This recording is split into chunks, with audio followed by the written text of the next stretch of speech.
All right, so this is session 1 of 4 sessions of Gauntlet League Wrestling. This is Worldwide Wrestling role-playing game by Nathan Paoletta. Look at this thing.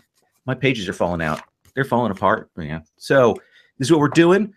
We've got some other sessions, road shows that are going to be happening at VirtuaCon in a week and 3 weeks at GauntletCon. So lots of wrestling that's going to be happening there.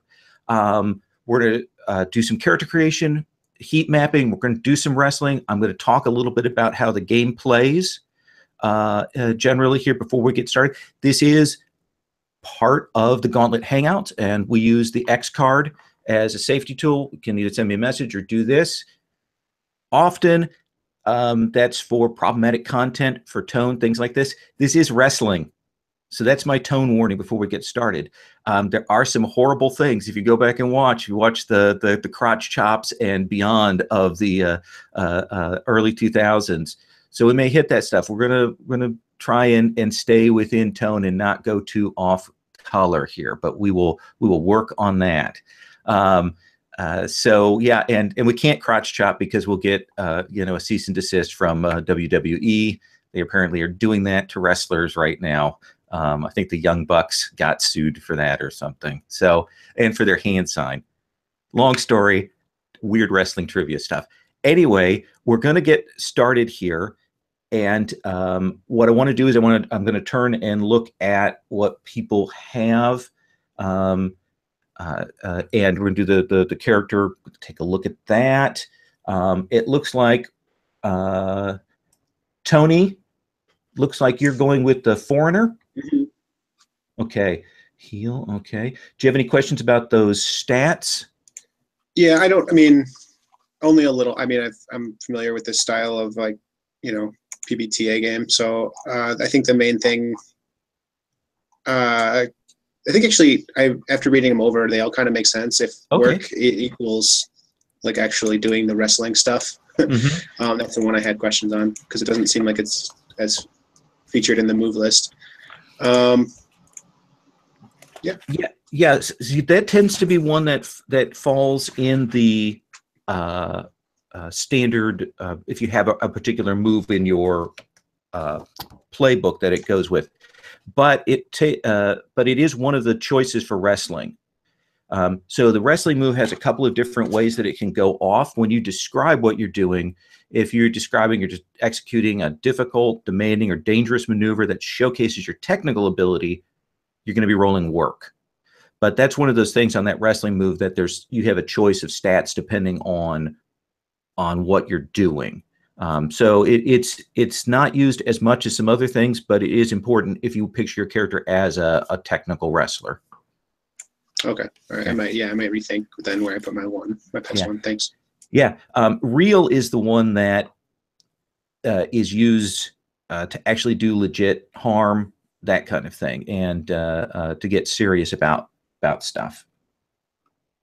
And then Patrick. Oh, yes. Sorry. Are you taking the move that gives you a manager at start for the Foreigner?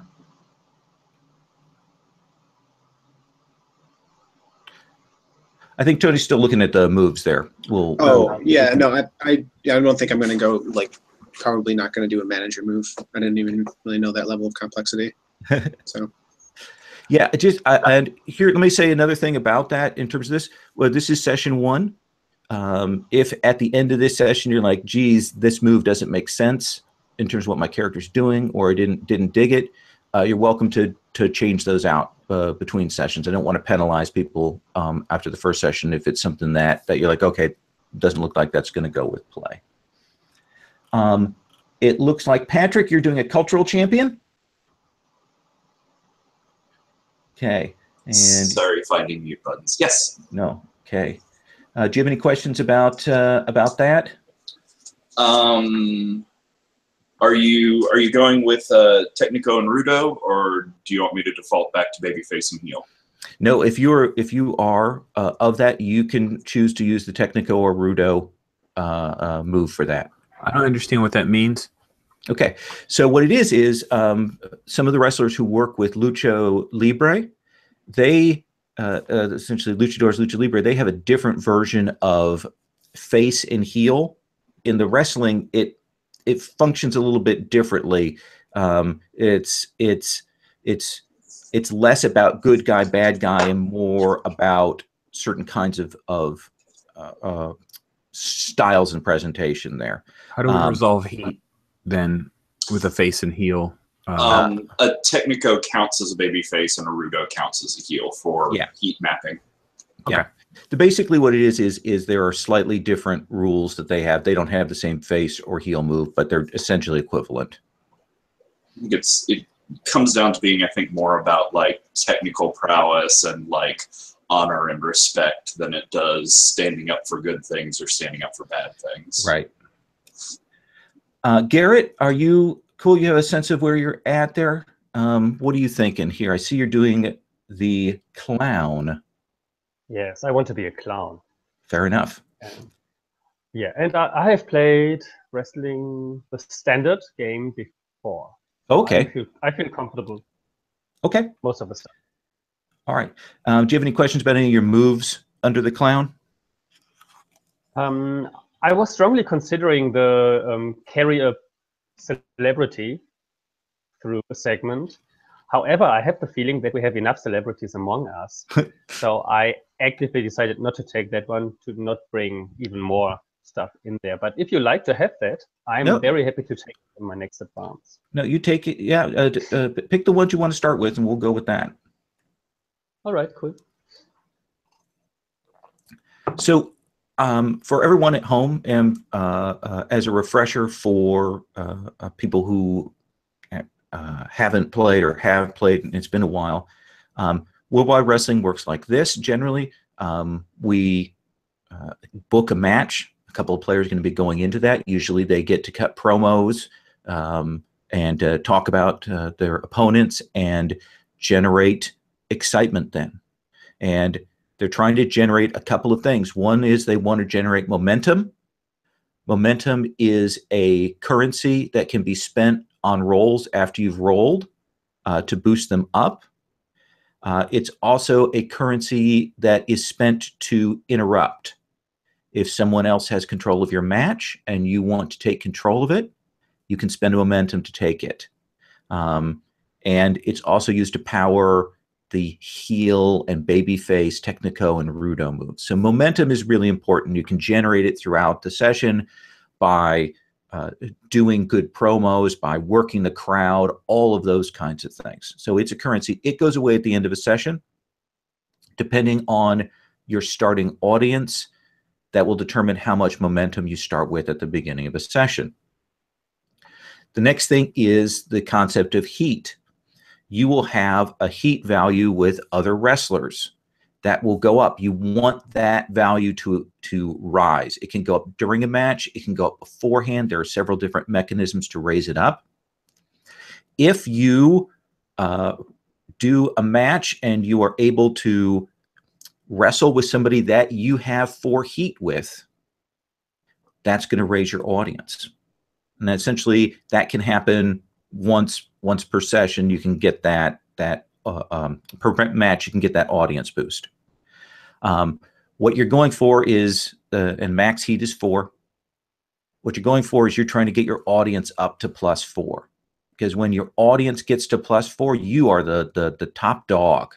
As soon as your audience hits +4, then 2 things will happen. One is that you're the person who is at the top for this session, and you will get an advance. You get an advance after the episode. You'll be able to get new stuff. If someone else is already at +4 audience and you jump up to +4, they get knocked down to +3. They still get their advance, but you get to be the big dog at the top. Whoever ends with +4, and it can happen that 2 people will get it simultaneously, but whoever ends is essentially the top dog coming into the next show and get some advantages from that. Generally, wrestling plays out as we set it up. One person is in control. It's usually determined by momentum. And you describe what you're doing, and you work with the other player about what's going on in the ring. until we get to a high point that's exciting, and we'll go to a move to resolve what happens. You can interrupt again by spending momentum. That's going to go back and forth. It's going to try and make it exciting. There are all kinds of moves that can happen in the midst of that, both playbook moves and standard ones. And at the end of that, there's going to come a point at which we kind of seems like someone's run out of momentum, or it seems like we've gotten to a good spot, and I will announce the booking. I will say who is booked to win. And at that point, the person who's booked to win can move to their finisher. People who are heels or some other things can then go, no, I want to change the booking, and that can happen at that point. And that's the basics of worldwide wrestling. And it looks like we're in good shape. Garrett, do you know what moves you're going to take? Are you going to, you still thinking about that? I will keep that for a later session, carrying a celebrity through promo. So I'm choosing like the extra point in look and comic relief. So I will interrupt and disturb your promos if necessary, if they turn bad. Okay. And so go ahead and set your stats, and just at least note generally those moves in your sheet. And in a second, we will get started. Okay, my stats. I'm good in look and in real, +2/+2. Okay. Yeah. The rest I don't want to talk about because it doesn't look good at all. Okay. We'll just put those in the sheet, and we will get started here in a second. Is everybody set so we can kind of do introductions and do the heat map? Is everybody cool with that? I see thumbs up. Hearing no objection, I will move forward. The table has said. So I'm going to write these down. So I'm going to start with Patrick, and I'm going to move around. And what I want you to do is to give us the 2-minute pitch, name, appearance, all of that jazz. We want to know, generally give us the sense of who your wrestler is. So we're going to start with you. All right, so I'm playing Spider Hero, or Robbie Reyes, non-copyright infringing buy-in on the superhero wave and the recent smash hit Spider-Man movie that came out a couple months ago. Management just had to buy in. And I'm a starting wrestler, fairly young, who has like Hispanic background, but didn't want to go into the full-on luchador thing, but felt like his family would be happier with his weird life choices if he sort of incorporated that element into it. So he's got the full-on like masked hero thing going on. He's also Robbie Reyes, who's sort of a young starting blogger for Gauntlet League Wrestling, who is working and just sort of like just upgraded from intern, often gets yelled at by the people in charge, things like that. But he does the best bio pieces on Spider Hero. Gets all the photographs of Spider Hero. Okay. So I think Spider Hero, because I've got some like multimedia stuff with the cultural hero. So I think he's got like a web series that's actually sort of catching on. A web series. Oh, let's see what I accidentally did there.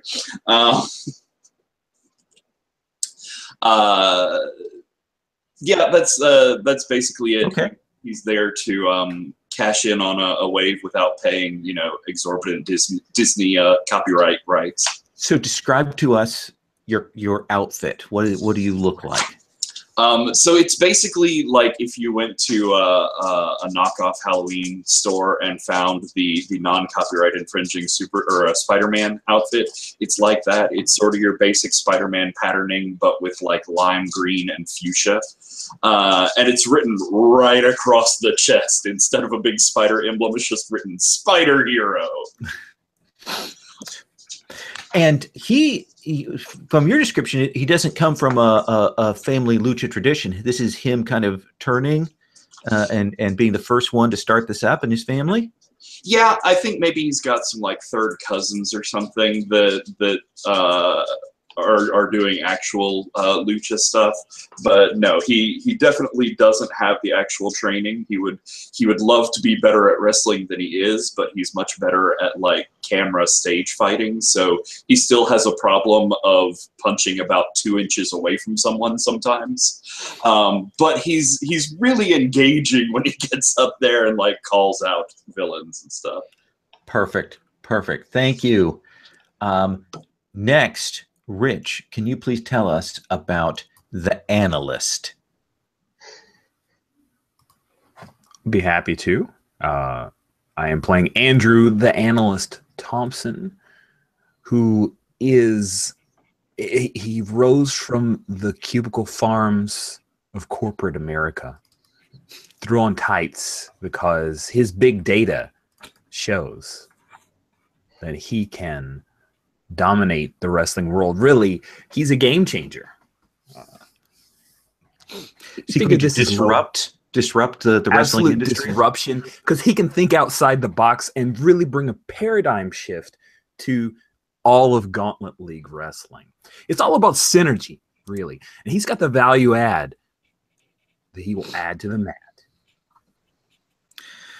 Awesome. And describe how he looks when he enters the ring. He comes in, suit. He's got an iPad, because the old production crew wanted to have a suitcase. No. But he comes in suit, tie, and he quickly kind of pries it apart, a la like a stripper, really, pretty much. And underneath, he has like a college wrestler style. You know, it's like the little wrestling unitard kind of thing going on. And he takes off his glasses, of course. Awesome. Carefully puts them off to the side. Very careful. Yeah, he has a little glasses case. Like something like this, you know. He just awesome. And the analyst is the only one of the returning wrestlers from, which means he has a ton of audience. So suck it, haters. Yes. You have a problem with that? We'll take it offline. Let's talk with Tony. Tony, tell us about your character, Hodge. Sure. I have a picture that I was waiting to put up on the dock, but I'll describe him first. He's kind of wears a trucker hat with half of a Hurley symbol on it, so it's a moon, and the inspiration behind the inspiration of his costume is kind of the Starman from like Nintendo wrestling. So it's just like a spandex suit that's gray, and it has a moon for like a smiley face on it, instead of a star on his face. He's a foreigner because he's an orphan boy trained in a remote Appalachian village, and his fighting style is so unique and strange that no one can disprove that he wasn't, no one can actually figure out where this martial style came from. And he says it's from the moon because his trainer was a visitor. So that's why he's the Lunarian. And then beside that, he doesn't really have very many social, well, he's kind of just like, since he grew up in a remote village, he's got a lot of those stereotypical, not really fitting very well into urban society stereotypes and tropes. But aside from that, yeah, he might not be even very talkative necessarily, just have strong opinions or something. So are you imagining him as a newcomer or a more of a veteran? What are you imagining there? Yeah, definitely a newcomer. I haven't really been following he probably hasn't necessarily been following the Gauntlet League Wrestling either. So probably a newcomer who is just in his very appearance and air, like kind of just gives, I don't know. Everybody's in tights, so maybe it's not that weird, but I'll post the picture and maybe you guys can react first. Sure. And a heel, I noticed. Yeah. So actually, could you explain to me more about that? That basically just means that he's the strong arm. So heel means a bad guy in the sense that willing to kind of do anything. And it doesn't necessarily mean evil, but maybe kind of over the top. They tend to have less flashy wrestling styles and more physical styles. And the other thing that determines is some heat, because the heat between you and the other wrestlers. And also you get the face move or the heel move. Perfect. So yeah, I remember reading something like that and thinking like I can get behind that like kind of style of like antagonistic villainous. Okay. At times, yeah. So cool. How tall? Deceptive, like probably only like 6 feet. Okay. Which to me doesn't seem very tall for a wrestler. No. Okay. That sounds great. All right. Thank you very much. Let us hear from, Garrett, let me see if I can pronounce this. How am I going to say that without butchering it? Tell me. Garrett, how do I pronounce your character's name? La Coneja. La Coneja. Okay. Sí. But like, since we are playing with an American audience and they are known for being quite ignorant, I have to live with many people calling me Conecha, which is like, just a variant. You have to survive that if you want to gain an audience, if you want to keep a good relationship with your audience. And as a clown, I have a good relationship with the audience because I'm funny.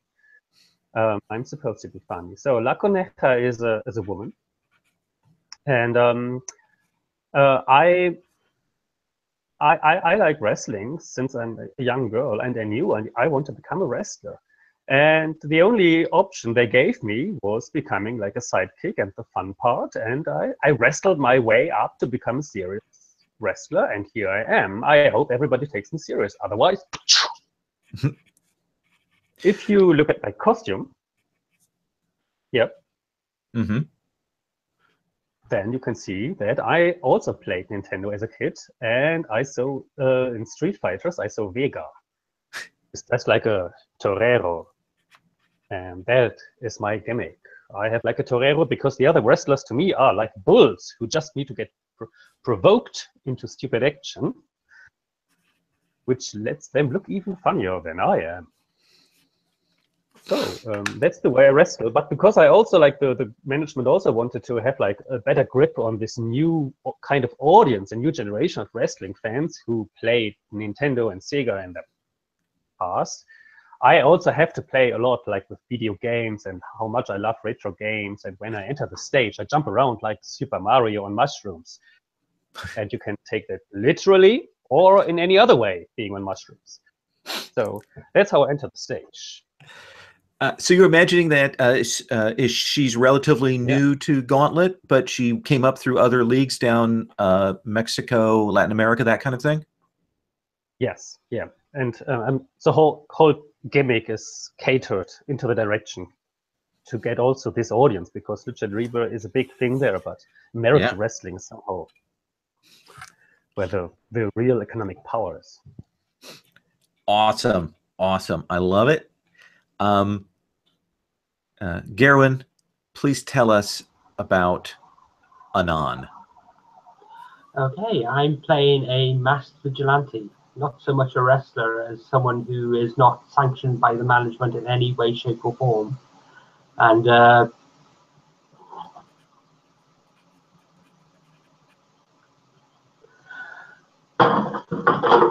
Sestu group has taken over Gauntlet League Wrestling. It's now controlling it.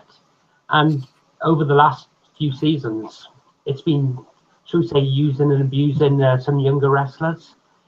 It will build people up. It will throw people into squash matches against their favorites. The fan favorites don't really get the push that they deserve, and it's time for the people to strike back. And have you already made a couple of appearances? Of course, people have seen your videos that you have posted. Yes, they come into the digital signboards around the stadium. We basically hack into the to the Gauntletron. Stadium goes dark, messages come up. there was a speech by the GM recently that was going out over the Gauntletron, and we hacked into that. So we are very much a hacker collective. Awesome. But importantly, backstage, no one knows who I am. I don't go and use the regular dressing rooms. I just show up at the shows. And besides the mask, the rest of your costume looks like? It's a picture. It's basically a black hoodie and jeans. The idea is that I come out of the crowd. And more importantly, once my music hits, several identically dressed people with the mask start walking down to the ring, and then one of them jumps over the actual barrier and into the area itself. So are there rumors that there are multiple Anon that switch off? There is no I in Anon. We are Anon. Right. Awesome. Thank you. And you are a face because you are fighting for what is right in Gauntlet League Wrestling. I'm very much a tweener. So I will oppose the authority and fight for what I believe is right, but I won't necessarily use the most legitimate means to do so. Excellent. And finally, Matt, please tell us about Sub-Pig. It didn't have to be this way. He wasn't always the Sub-Pig. He used to be the friendly, kid-oriented pigster who was a comedy opening match character. But for some reason, some inexplicable reason, management put him into a match with Gangsta Mac, the most hardcore deathmatch wrestler in the Fed. And oh boy, Gangster Mac started taking liberties. He started using his blade on the pigster when the pigster wouldn't blade. He started laying in with real blows when the pigster wouldn't go along with dangerous spots. And something just snapped. And the pigster dumped the gangster off the top rope onto his head. He was tired of being a clown, tired of being a punching bag. And this is his first match back since the incident because there were some legal entanglements that had to be addressed. But now, instead of the cute, adorable character, he wears, it looks like he's been wearing since that day, the tight pink singlet and the mask, the pig mask that at one time was cute but is now torn and bloody. It looks like he may not have changed. It's kind of foul now.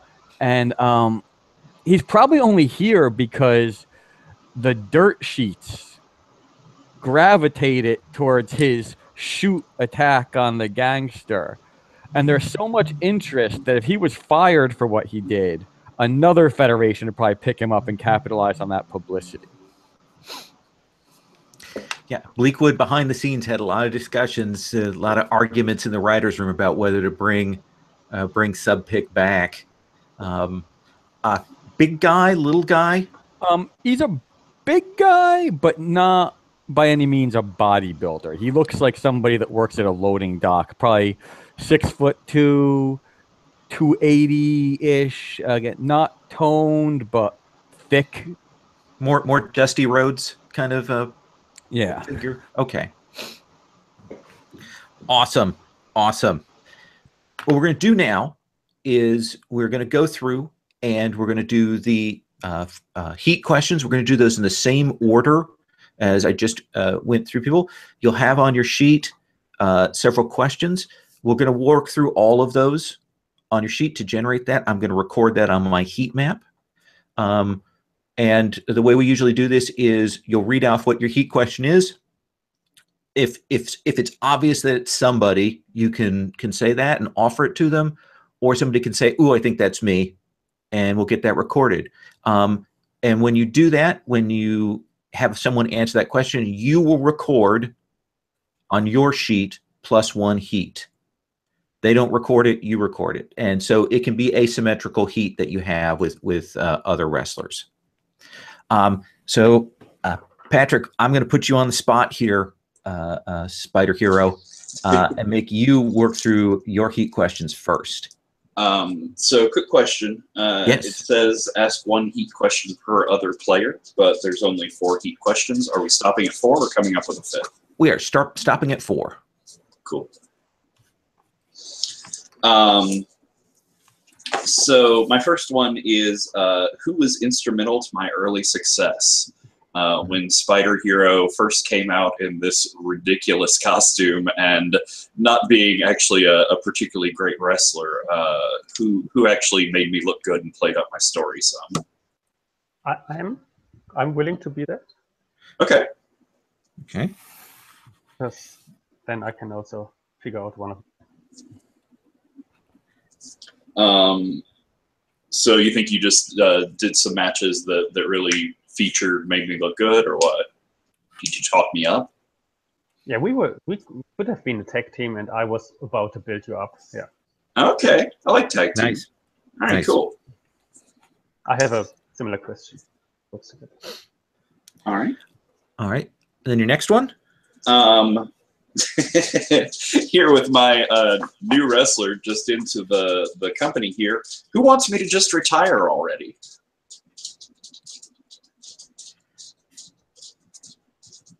If they don't dig your I'll go for it because that's IP that you're infringing, and really it's a danger to the entirety of Gauntlet League that you even exist.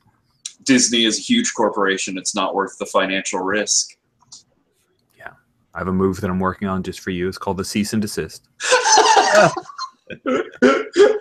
That's got to be your finisher, right? Yeah, it's the finisher for Spider Hero. Love it. Perfect. Well, on the other end there, who is honored to be on my team? I think actually, Hodge. Oh, okay, dude. I was going to go with that. You're one of the little folks. You're one of the actual proper fans working your way up. You're one of the true heroes of wrestling. You're the future. You're the ones that we should be supporting, not these favored types that management decides should have a push when they have no real talent. Nice. Do you think we've had like an Anon Spider Hero webisode crossover sort of thing? I think I hacked into one of your podcasts. I just want to point out that you Nice. said webisode, and that's I know. trademarked. Yes. It's trademarked. All right, cool. I also there's a thread came up on your forum. Nice. And then my fourth one is who wants to unmask me, literally or figuratively? Mm. Oh, that would be me. We're done having fun here. I've seen where fun gets you. I'm going to teach you a lesson, even if it's the hard way. Oh, God. All right. I just love that you are fully committed to being a heel with a Red Sox hat. That's awesome. Especially because I'm from the New York area. This hat is nothing but spite. Awesome. So that is all 4 of your questions. Is that correct, Spider Hero? That is correct. All right. Mr. Analyst, let's hear your. All right. Who was holding me back as my tag team partner?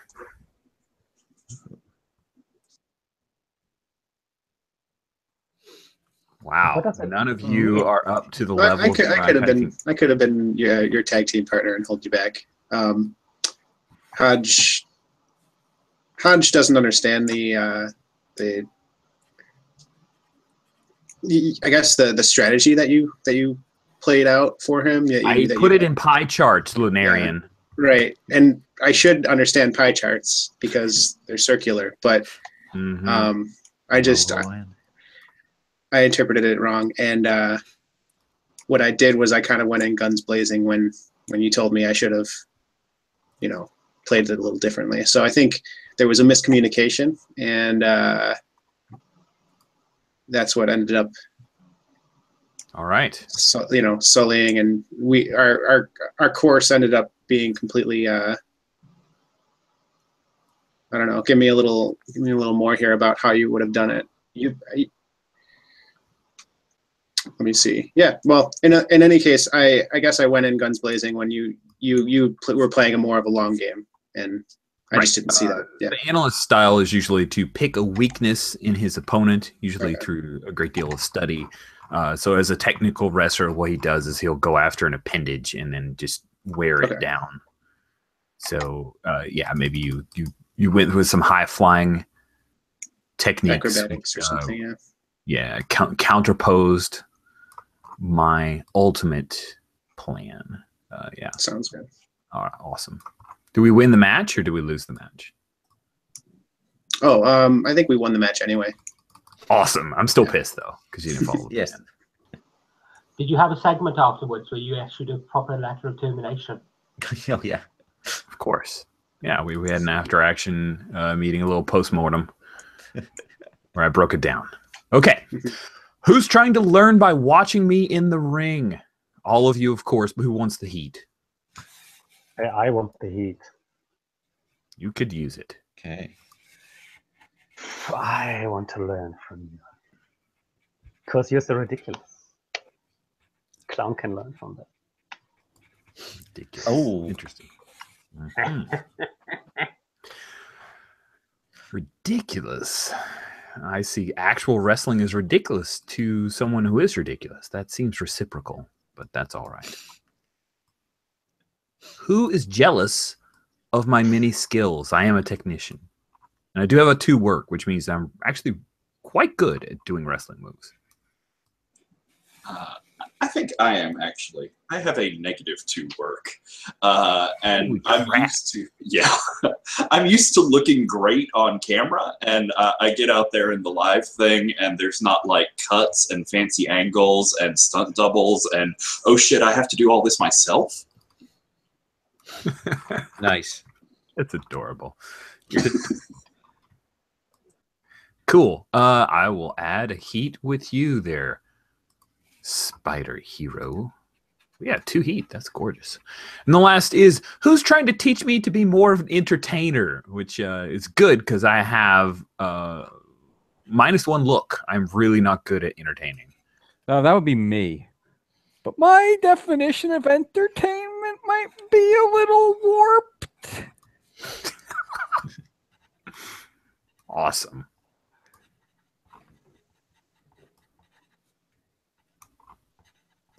And that's all of them, right?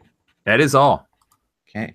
And as Rich pointed out, I think mentioned there, you'll also take 1 heat with anyone who is your opposite number. So if you're a heel, you take +1 heat with everyone who's a face, and vice versa. For purposes of this, Spider Hero counts as a face. Next, Lunarian. Let's hear your heat questions. Okay, my first key question. Who knows more about my homeland than I do? This is, I guess, the homeland referring to the moon, or, yeah, the moon. I think Spider Hero's had a couple of really in-depth adventure storylines on the moon. He's really gotten close with the native Lunarians. He speaks a bit of their language. He's got some like cultural gifts from them. And you, I don't know, did you not grow up with them?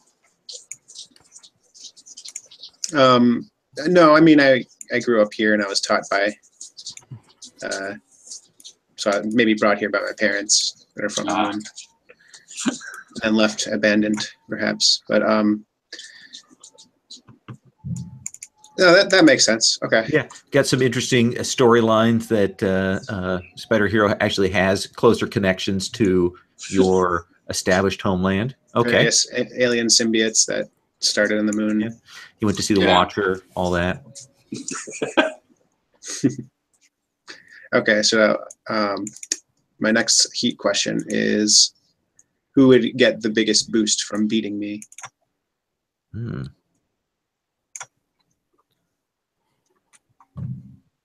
He is a heel.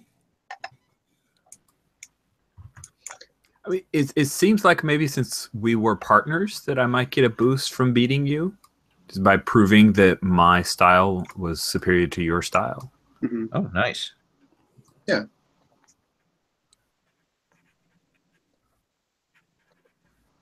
So I'm gunning for you. That's okay. I don't think I'm smart enough to be intimidated by you at this point. Next. The next question is, sorry, pull up that window. Who would have gotten this gimmick if I wasn't here to take it? Ooh. Yeah, I'll take that. Okay. What I'm doing is very much a gimmick, but I'm playing it straight. But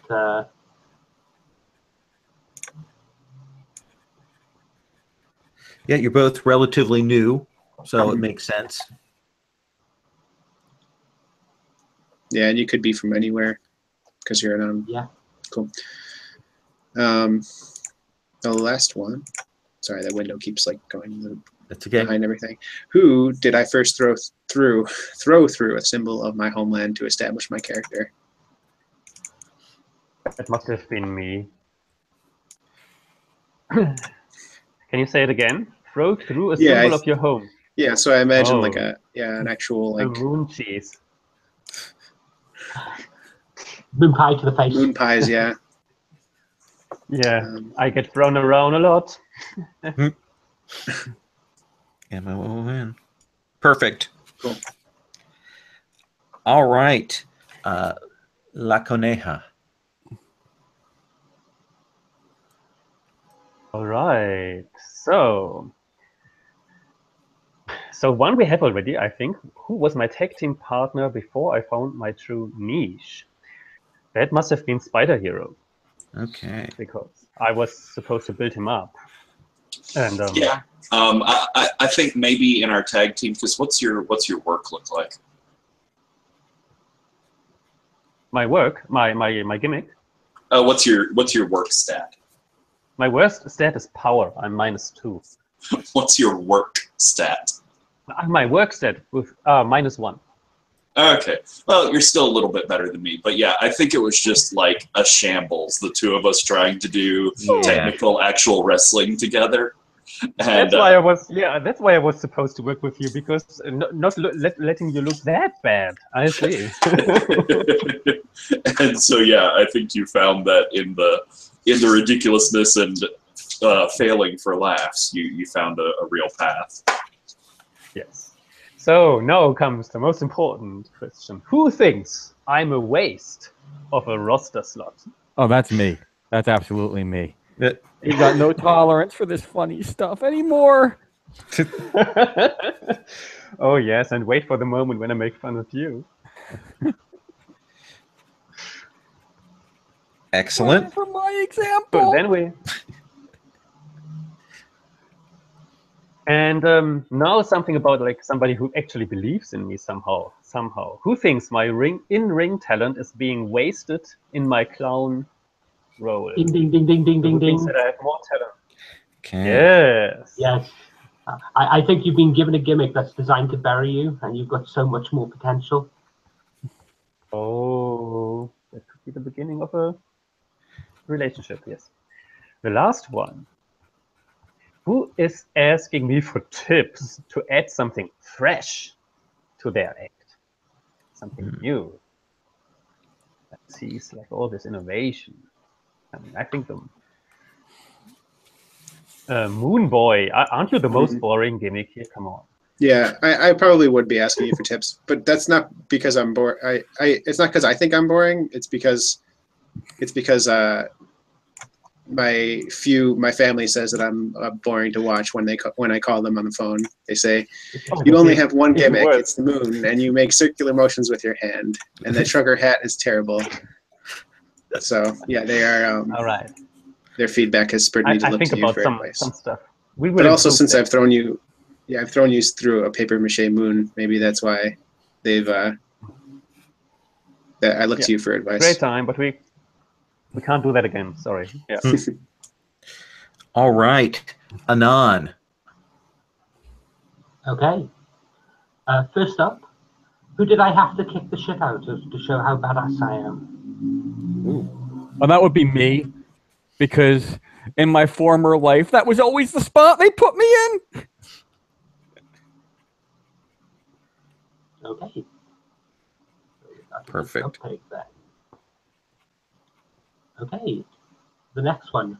With whom do I have a reluctant alliance?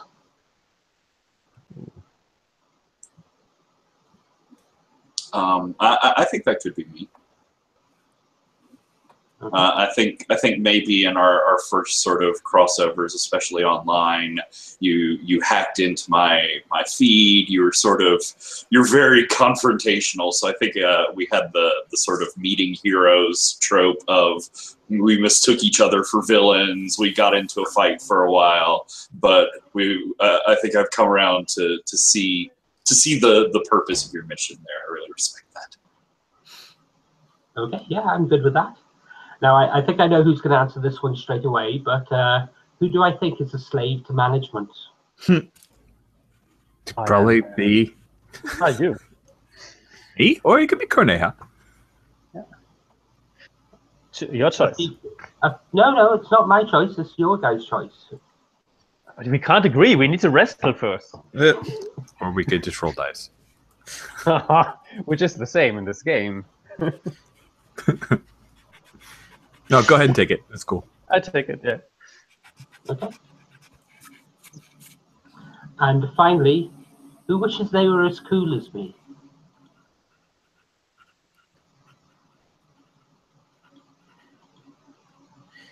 And multiple people can take those if necessary. I mean, rather, you can take more than one heat question with a person if you want.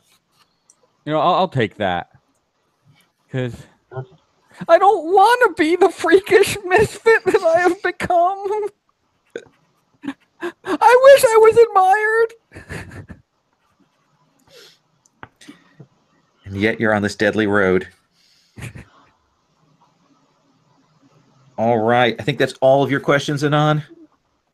Yep, that's all done. All right. Sub Pig. Yes. Well, can I take some questions from the extra heat questions? Because given where we're picking up with me becoming hardcore, not all of them are entirely appropriate. That is appropriate. Yes, if you wish. All right. So the first question is, and this is going to be problems for whoever answers. Who beat me bloody most recently? I think maybe the Lunarian did. It's one of his ways of working up through the underground rings while you were off out of the league. Does that sound like it? Just to test my test my myself against real wrestlers. All right. Number 2. Who can take everything I can dish out? Me, I'm going to go with that. One of the recurring themes I'm going for is just how resilient the character is. So, all right.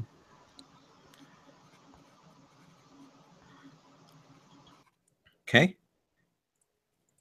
That's good. We're building up there. Because these fans are sick animals, suddenly I have a devoted following. After I've hurt somebody, who's jealous of my devoted fan base? I am.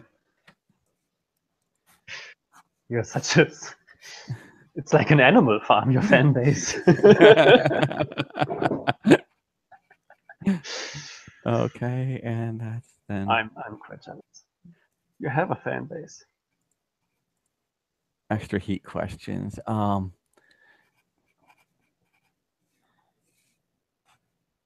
Who do I have amazing chemistry with in the ring?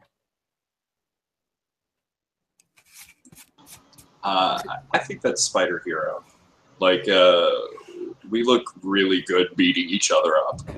I could really sell taking a beating, and you just go crazy when things turn against you, I imagine. All right. Awesome. All right. We have a bizarre bizarre map here. So just for everyone at home, so you can see this is the heat map of today's sets of relationships here. So reminds me of Vampire the Masquerade days, guys. Yes, I do flow chart and all the characters got little pictures. So here's what we're gonna do. We're gonna take a 5-minute break. I'm gonna book the show, and then we're gonna come back and we're gonna get to the wrestling. Okay. So 5 minutes, everybody. Sounds good.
This is such a delightfully gonzo game, and I love the places it goes to when you add the layer of Gauntlet players on top of this game.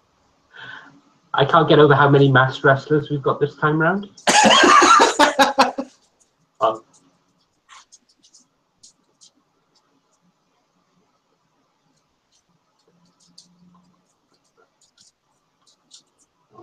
What is it? Splendiferous. Splendiferous.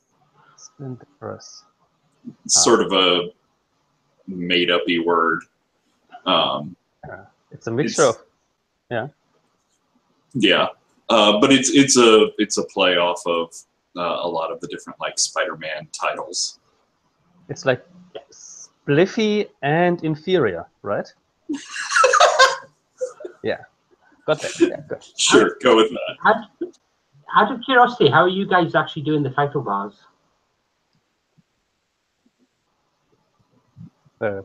The lower third is what that's called. Oh, And Rich knows how to do that, but these guys may as well.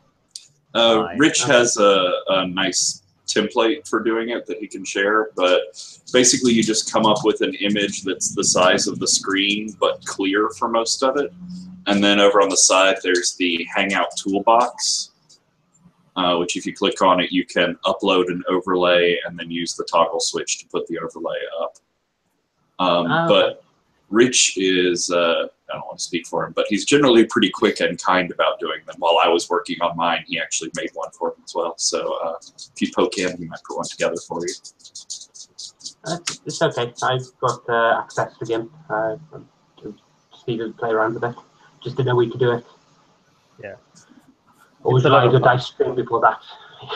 If you want something quicker, in that same toolbox, there is a lower third where you can type in a display name and a tagline and choose a color for it. Okay.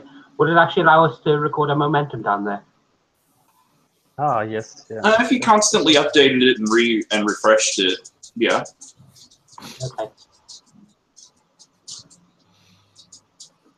Yeah, generally I leave momentum tracking in people's hands just because it changes so often, as long as you're recording it.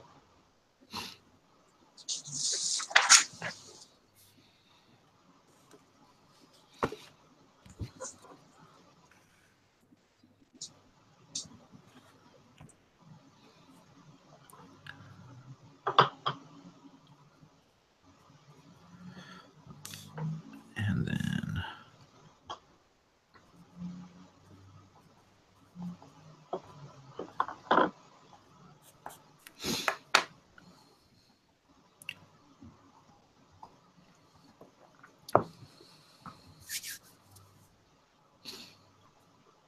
Gotta admit, I was so tempted to bring over Apple India for this. I don't think I'm so tempted to bring over Apple India for this. Oh God! Instead of India. I don't think it would quite have the same resonance for a American-based game. No. The oh God, what is it? Chain wrestling, right?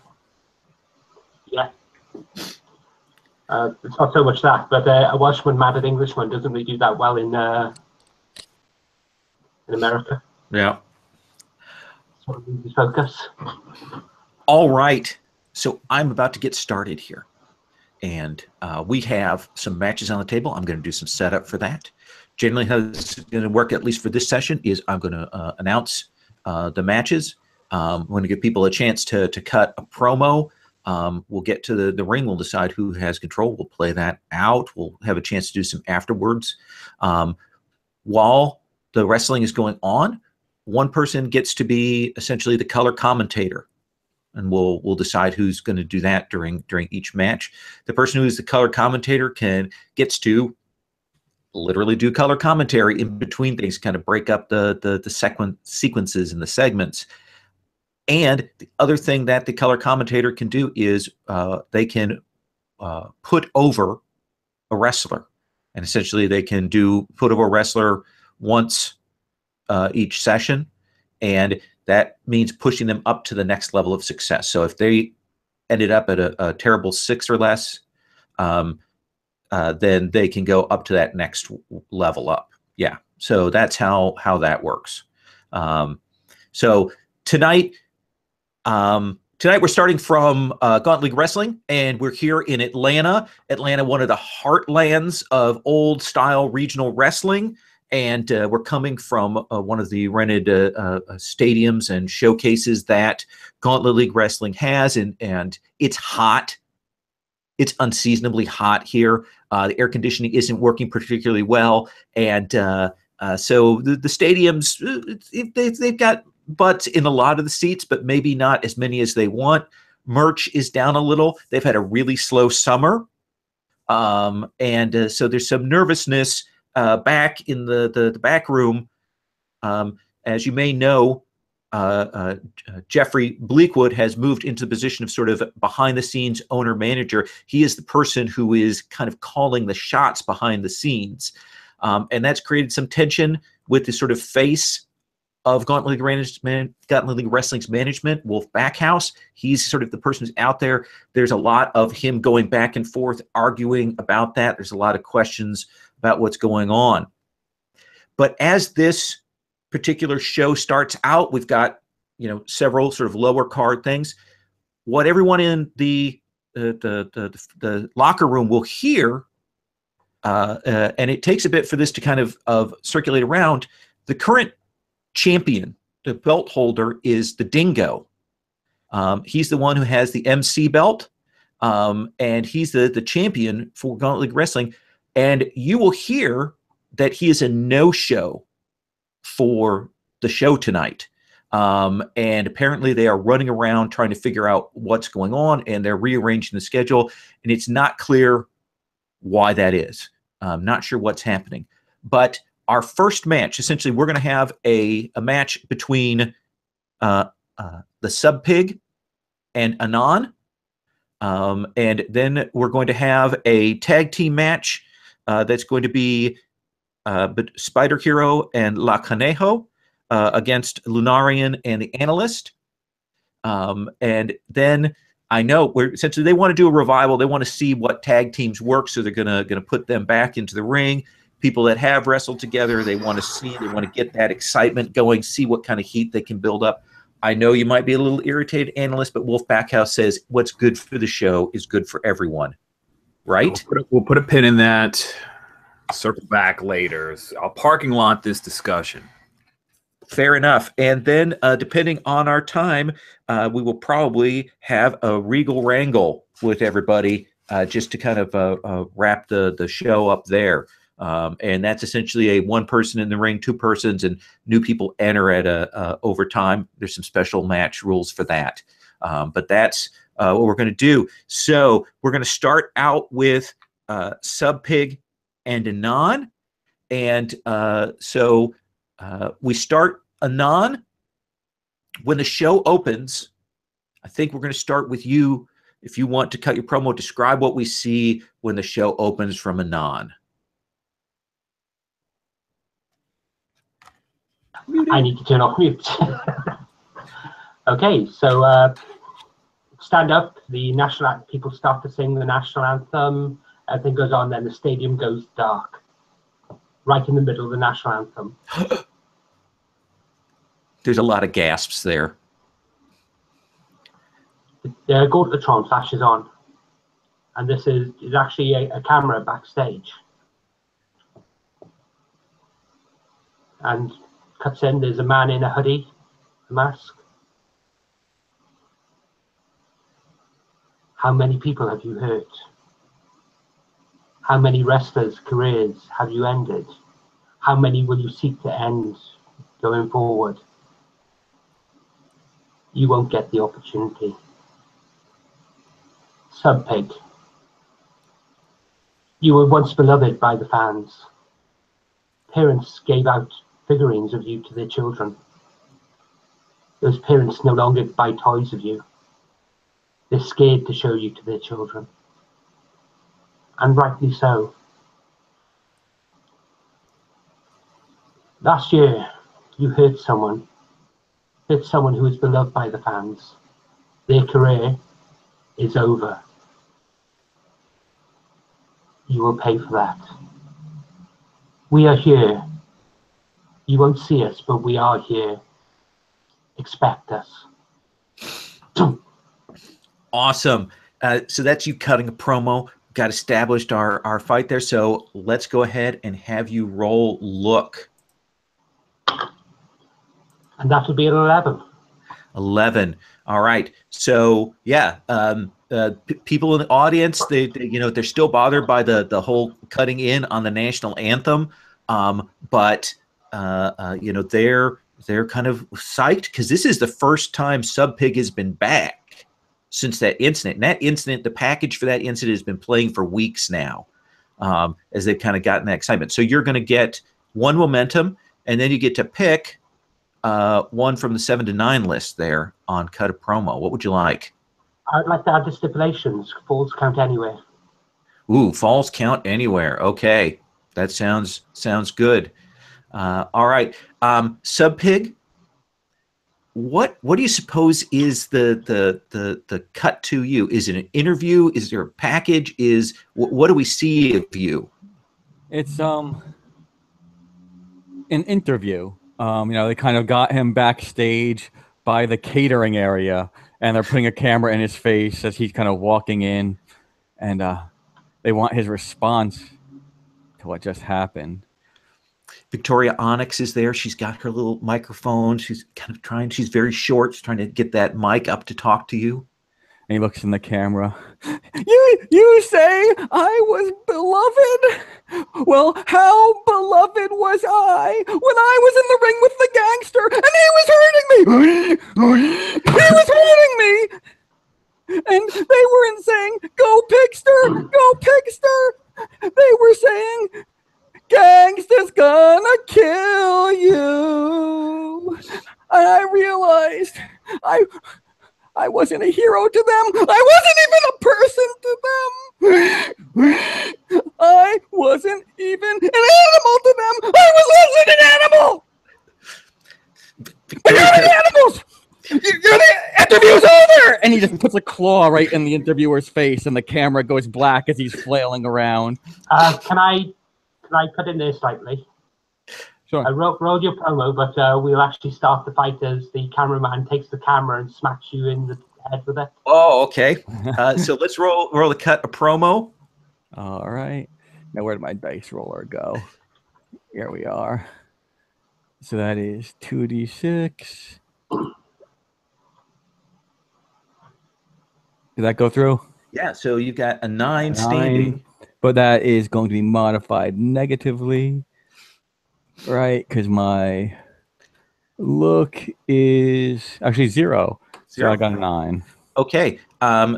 So you can spend your momentum if you want to boost that up. It doesn't really matter. It's the same effect. Really, yeah, right? I'm just going to keep that. And then... so what do you want from that 7 to 9 list? Let me go back to that list now. I have to get more organized with this game.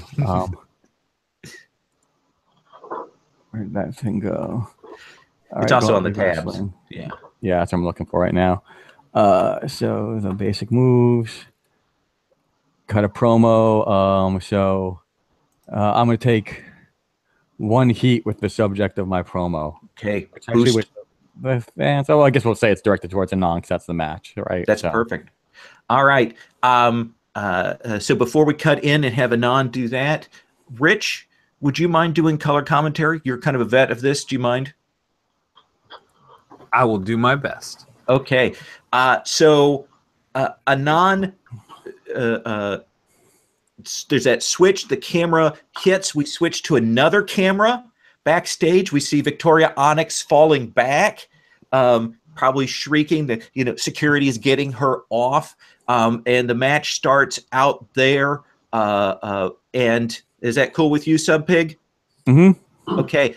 So I'm going to say, Anand, you have control of the match. We're going to start out with you. So what does this first sequence look like? Well, before we start, Subpig, are you making this a hardcore match?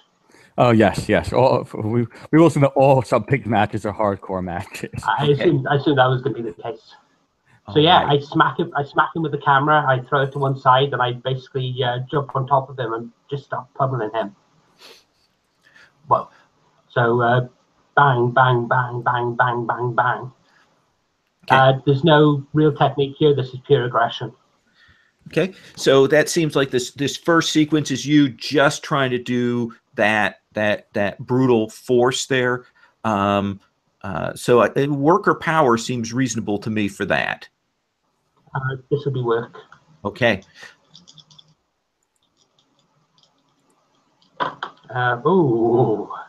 That'll be a 1. Okay, so what does that look like? What is the botch there? I come in on top of him. I start pummeling him, and he reaches up, grabs my head, and headbutts me. Oh, get that pig blood on you and everything there. Yeah. So you have to give one of your momentum to Subpig, and Subpig, you have control of the match. He tries to do this. You knock him back. What happens next? All right. So We're gonna have to make this look good. He whispers as the sub pig kind of grabs him off that move and body slams him through the buffet table. All right. Does that seem like work there as you destroy that? Yeah, we could do that. So dice roller.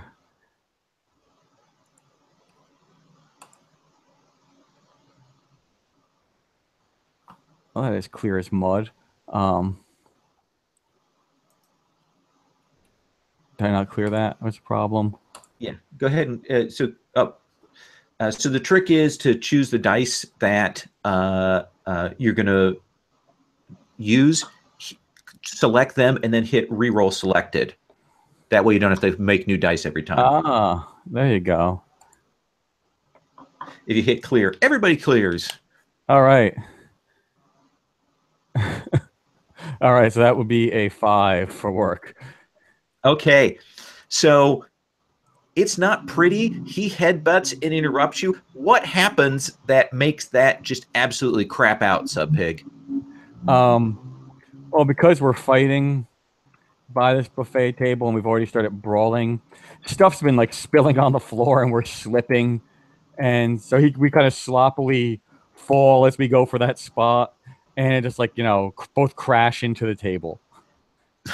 Crash, the cheese and all the sort of the food that they set up to be splashable goes everywhere, but you guys go down it. You give one momentum back to Anon as that goes down. Let's cut to what is the commentary table like there? I am thankful that we have a camera in the back room. I hope the Victoria is all right. I hope these gentlemen bring this match out where we can get everyone who's here, all of the thousands upon thousands. This is the hugest of all Chicago audiences that we've had, raring to go, and they have to watch on we're actually in Atlanta. Violations. We're in Atlanta this week. Right, the largest Atlanta audience. I think you need to check your figures on that. A little bit of fake news there. Okay. So, largest audience in all of Atlanta here, raring to go to watch this match, and they're doing it in the dressing room. OSHA violations like crazy. We just, guys, bring it forward. We have the squared circle out here for you. So, Anon, when we cut back from the commentators table to you two, where do we see you? Have you moved forward? Are you still by the table? Where are we at? Oh, we're still by the table. He's basically grappling me at the table. I reach down to the table for the first thing at hand, which is an apple. I reach up and I shove it into his mouth and then punch it. All right. So again, that seems like we're just kind of doing straight work, unless you think that you're going to do something else to make this more memorable, and we're rolling heat. No, I'm just doing straight work at this point. Okay. And I got an 8. 8. So you will hit it. Do you want to keep control, move into the next sequence, or give it a momentum and hand it off? I'll gain a momentum and hand it off. Okay. Sub Pig, there's an apple in your mouth. He's punched you with an apple in your mouth, kind of jammed up in there. Big old Macintosh in there. All right. So I lean in and I say to him, all right, Brace, I'm really going to lay in right now, but you can give it back to me. And I am going to work real stiff on him as I just now pull him in and just lay in with like the biggest, toughest clothesline you've ever seen. Okay. In this back hallway, all of this stuff, you guys are covered with food. All right. Let's have you roll real. All right. Come on, reroll selected. No? No joy from that. Yeah, well. You have to actually click on the 2 dice you want to reroll, then reroll selected. Gotcha. They'll have an orange highlight around each die that you've selected. There we go. So that is a 7. All right. So you get to pick one from that work real stiff list. All right. So match moves, work real stiff. I can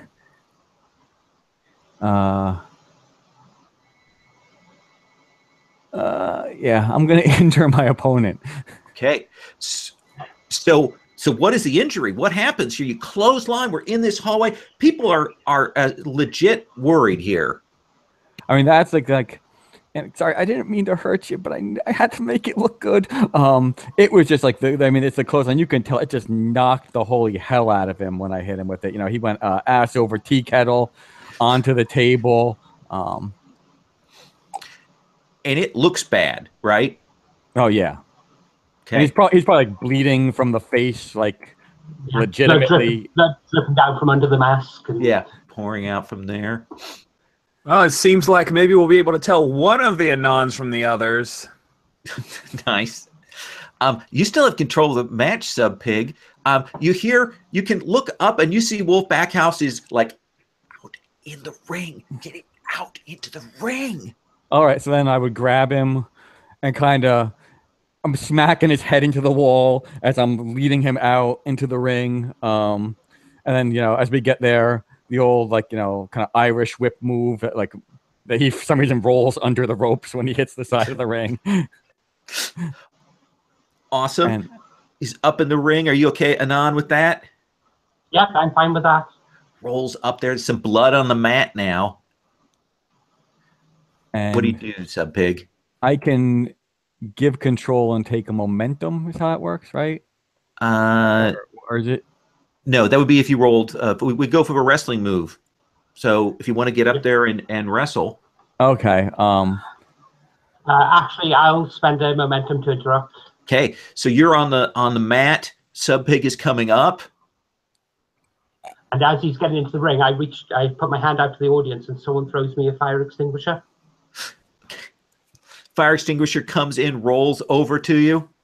I pick it up, and as he's literally getting up from the ropes, I smack him with it using hardcore violence. Awesome. So you pull that up, weapon comes out, and you bring that down. Go ahead and roll real. It appears there's a fire on the... No, wait, he's using it as a weapon. Okay, that would be 9. I'll spend a momentum to put that up to 10. All right. The crowd explodes. You get an audience, you get control of the match, and you get to pick one from the 7 to 9. Okay, and I'll gain 2 momentum as well. Okay. You still got control. And what does that look like between you guys? When that hits Anon, you smash into him, and Sub Pig, what does that look like? Sub Pig is just bewildered now, and he's on the ground, really selling, squealing like a pig,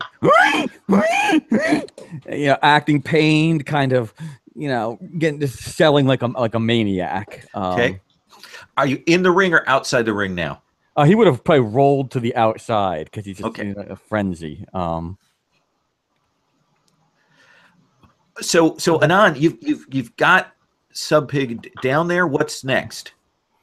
I'm going to do a diving spear through the rope with the fire extinguisher. Again, are you using hardcore violence, or are we going here for a heat? I think we'll go for heat move with this one. Okay, so you're trying to be memorable about this. Slide through, do that smash. Let's have you roll with heat. You've got pretty good heat with him. Yes, I just need to remember how. This Anon is sending Sub Pig into a porcine panic. That would be a 10. 10. All right, so you hit it great. Do you want momentum or heat? I'll take the heat. Okay. So what's your heat at now? It's currently at 4. Oh, nice. You still have control. You've hit him. Is he? What do we see here? What goes on? I come through the ropes, smack, bang into his chest. He goes down. Unfortunately, I lose my grip on the fire extinguisher at the time, which he ends up holding, and I'll pass control back to him. Okay. All right. Well, now that I've got this thing, I'm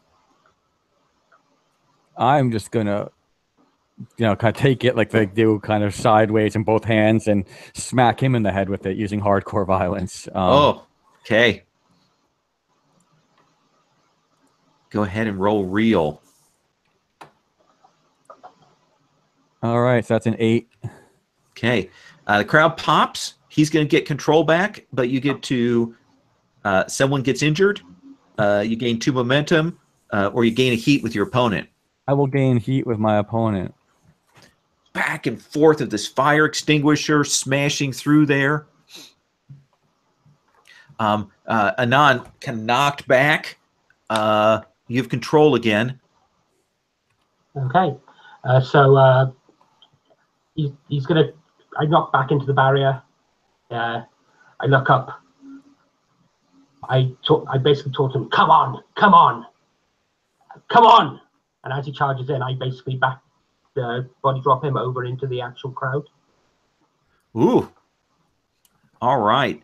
How do you want to describe that? Do you think that's a technical move or? I think that's a work move. Unfortunately, I think that's a work move.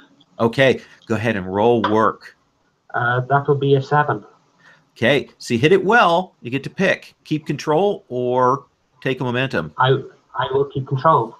Okay, so you get dumped into the crowd there, Subpig. Anon, we see that people go flying back. We cut to the commentary table. People of Atlanta, you wanted a fully interactive experience. You've got it. All you people with your virtual reality sets, this is the real deal. Cut back, Anon, Subpig's in the crowd. People are kind of falling back. There are chairs all around. What happens next? What do we see from you two? I'm going to use my rules. What rules? Okay. And the lights cut off. All right. As the lights come back up, the people who are surrounded Subpig have put up their hoodies and are wearing masks. And they literally all pile onto his arms and legs. And I go in for the pin. Okay. Anon, you are booked to win. Subpig, are you good with that? Do you want to interrupt? He's going to go for that. No, I don't see what I could do there. Do you have momentum? No,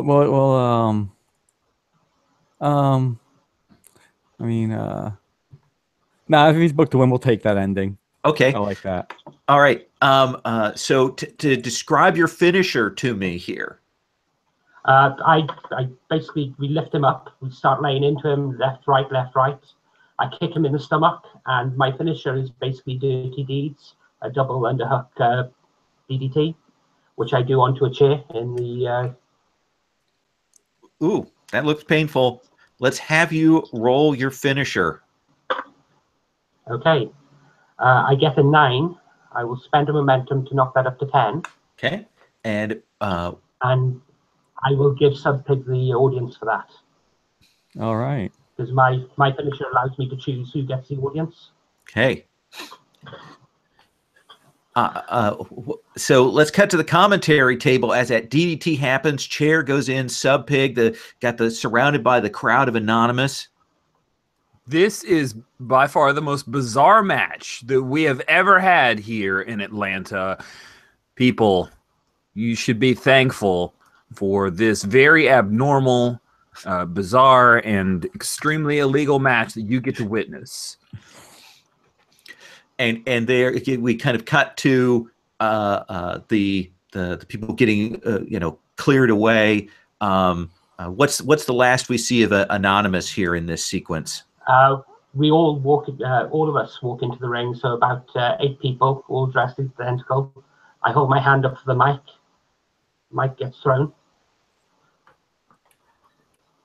Hello, Gauntlet League Wrestling. We said we would be here, but you would not see us. We told you to expect us. Jeremy Bleakwood,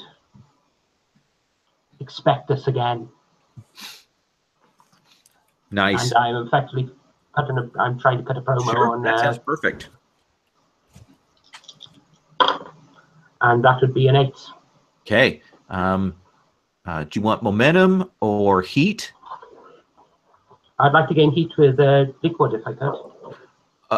Okay, I'll have you with essentially the representative of the GLW. That sounds good. Yeah. Okay, Perfect. Oh, sorry, it's not showing up for later shows then, or? What I would do is, if we call a match on that, they'll put a rep forward, and you'll have heat with them. Okay. Okay. Sub Pig, you've just gotten beaten. You've gotten DDT'd outside the ring. But the audience is kind of excited. What's the last thing we see from you? Like it's like their audience members, like they're probably like especially like in the front row, the Smart Mark fans, and they're like kind of like cheering for him, and they like this kind of stuff, and he's just backhanding them as they're trying to pat him or shake hands, and he's spitting at them. This isn't funny. This isn't fun. Why are you applauding this? This hurts. And they're the fans that are kind of, they're not sure whether to laugh or clap, and they will kind of fall back as you make your way backstage, Sub Pig. Did either of you two wrestle with a +4 heat with the other? Oh, I think I did. both did. Okay. Yeah. So you guys both gain an audience. Yep, we're both up to 3 now, I believe. Oh, look at that. Do you start with 1 or do you start with 0 for audience? It'll depend on your playbook. Start with 1. Yeah. All right. So we cut away from that. We probably see some more backstage commentary that goes on, and they're clearing the ring. They're going to go and clean it up for the tag team match. We will cut to Wolf Backhouse. We'll come over to the analyst and the Lunarian, and he says, "Look, that was a mess. That was an absolute mess. We had problems with this last season. We need to get this. We need to get. I know Bleakwood is talking about doing more avant-garde stuff, but we need some good, solid wrestling. Can you two deliver that?" I don't know. He looks over at the Lunarian. Can we deliver that? Okay, and for a second, sure. Lunarian kind of hesitates, and then out of like a closet, I realize that there's out of like a locker area. I haven't described it all like an aid that's on my side. It's part of the superiority complex. So I'm like, I don't know.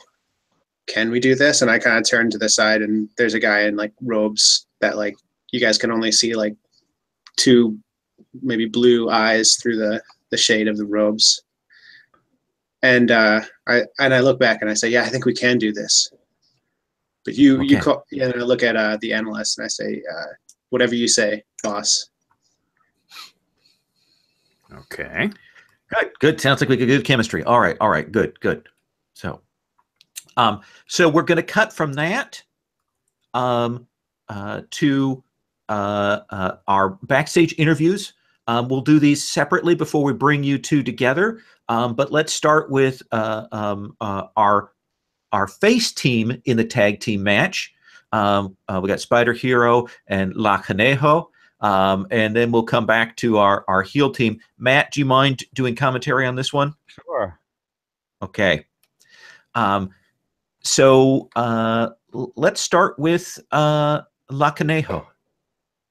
What is? Do we see a package? Or is this an interview? What do we see from you backstage as kind of set up for all this?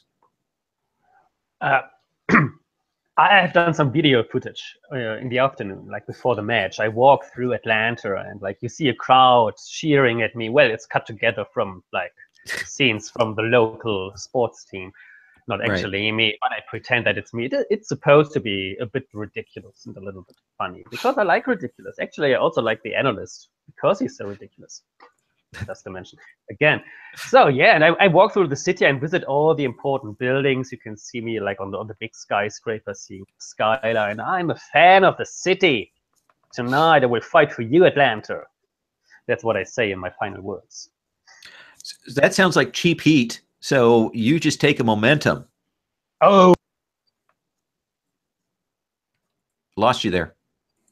I have so much more to offer for the cheap heat. So when I want to add this, I have to say Atlanta, it's not like one of my favorite cities. It's the favorite city. And look at the skyline. The skyline goes like up, nearly up to the moon. It has one of the largest buildings all over the state. So third largest building. It pokes the moon tonight. Yes. It will not only poke, it will also tell you that Atlanta is the city which is too busy to hate. No love for heels in this city. No, never. You will All not. right.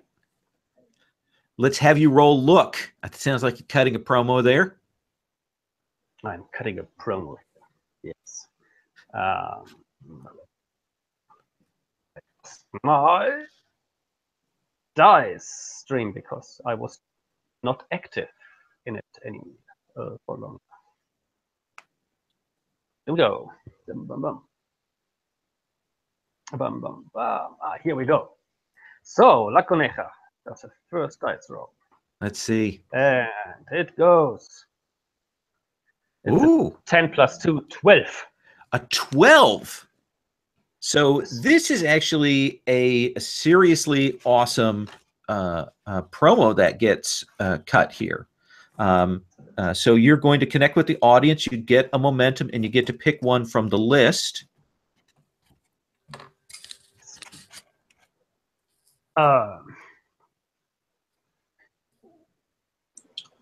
So I need more.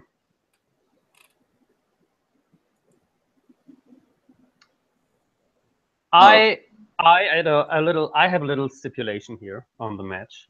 Okay. Because I'm conejo. Conejo is Spanish for the rabbit. I'm too fast for old corporate business. So tonight, I will carry 5 stock market bills around my body, like in my trousers and so on. I'm too fast, and I promise you that the analyst will not be able, or his partner, not be able to get this stocks out of my stuff. Absolutely. That is awesome. Now, this was a 12 plus. We are using the Mythic Moments thing. So just to note for future, this is a kind of a legendary thing. You do the whole shot of Atlantis. We see you drinking Coke. They cut to these absurd footage of Atlanta that clearly doesn't fit with you. You're like, and then it cuts to clearly a different place, but it's Atlanta because you see more Coca-Cola signs and see you on the skyscraper. It's all patchwork together, but the crowd loves it. And we'll come back to what the cut of promo means with that Mythic Moments at the end, because I want to move forward. Is that cool with you? Okay. So how does Spider Hero follow up on that? Well, it's I fear it may look a little cheesy in comparison, but there is sort of a prepackaged video set. It starts with a like sort of comic book framing and how it's set up, sort of like rotoscoping, like half film, half animated sort of thing. And it's like shots of the Atlanta skyline with like thunderstorms gathering in and lightning coming down, and titles that say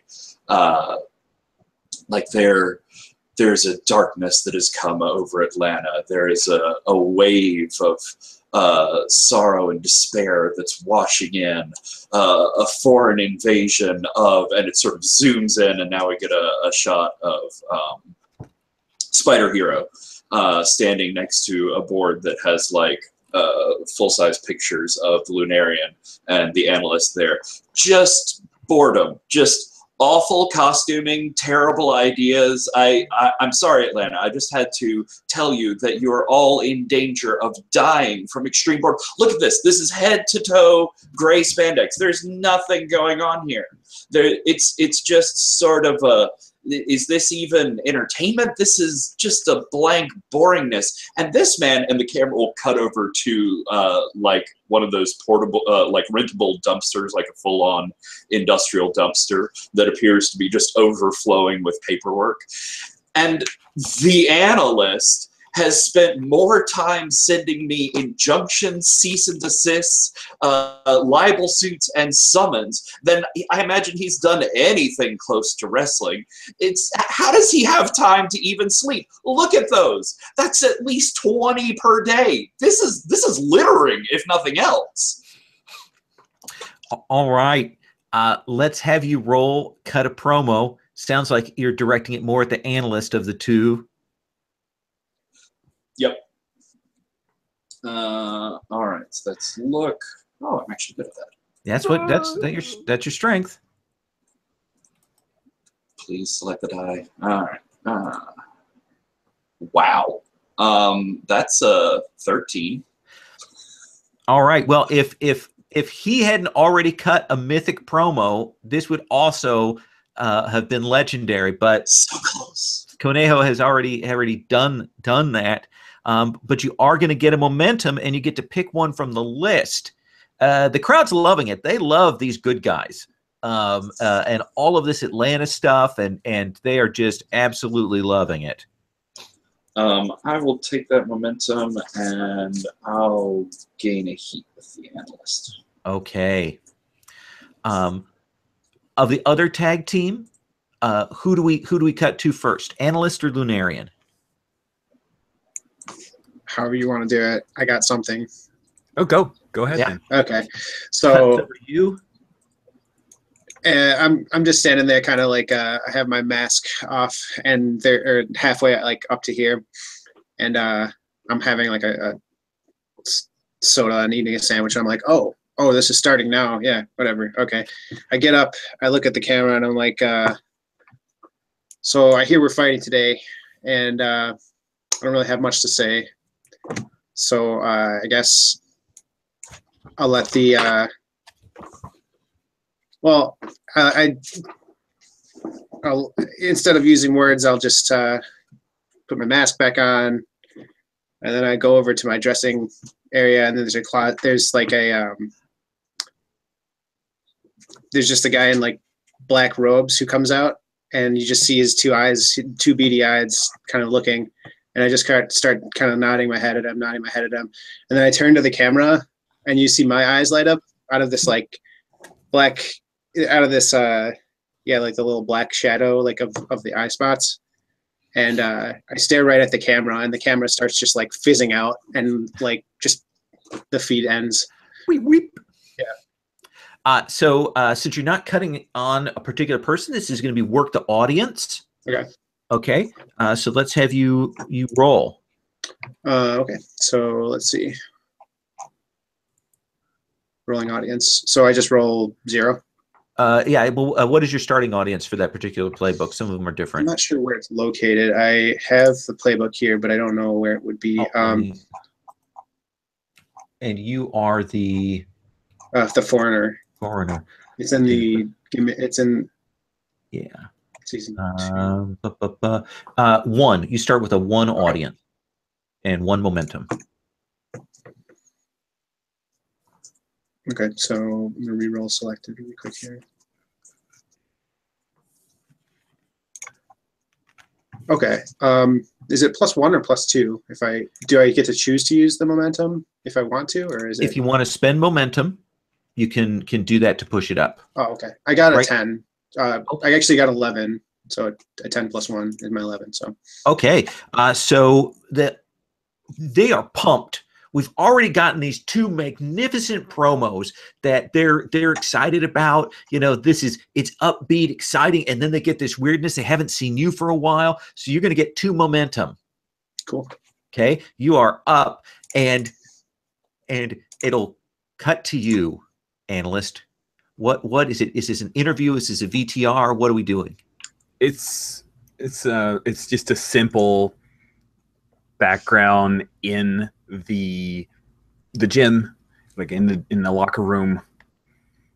He has a microphone. The analyst says, "Listen, we have as a league, we've spent a great deal of money on the promos for 2 wannabe wrestlers, so I'll keep this short and cheap.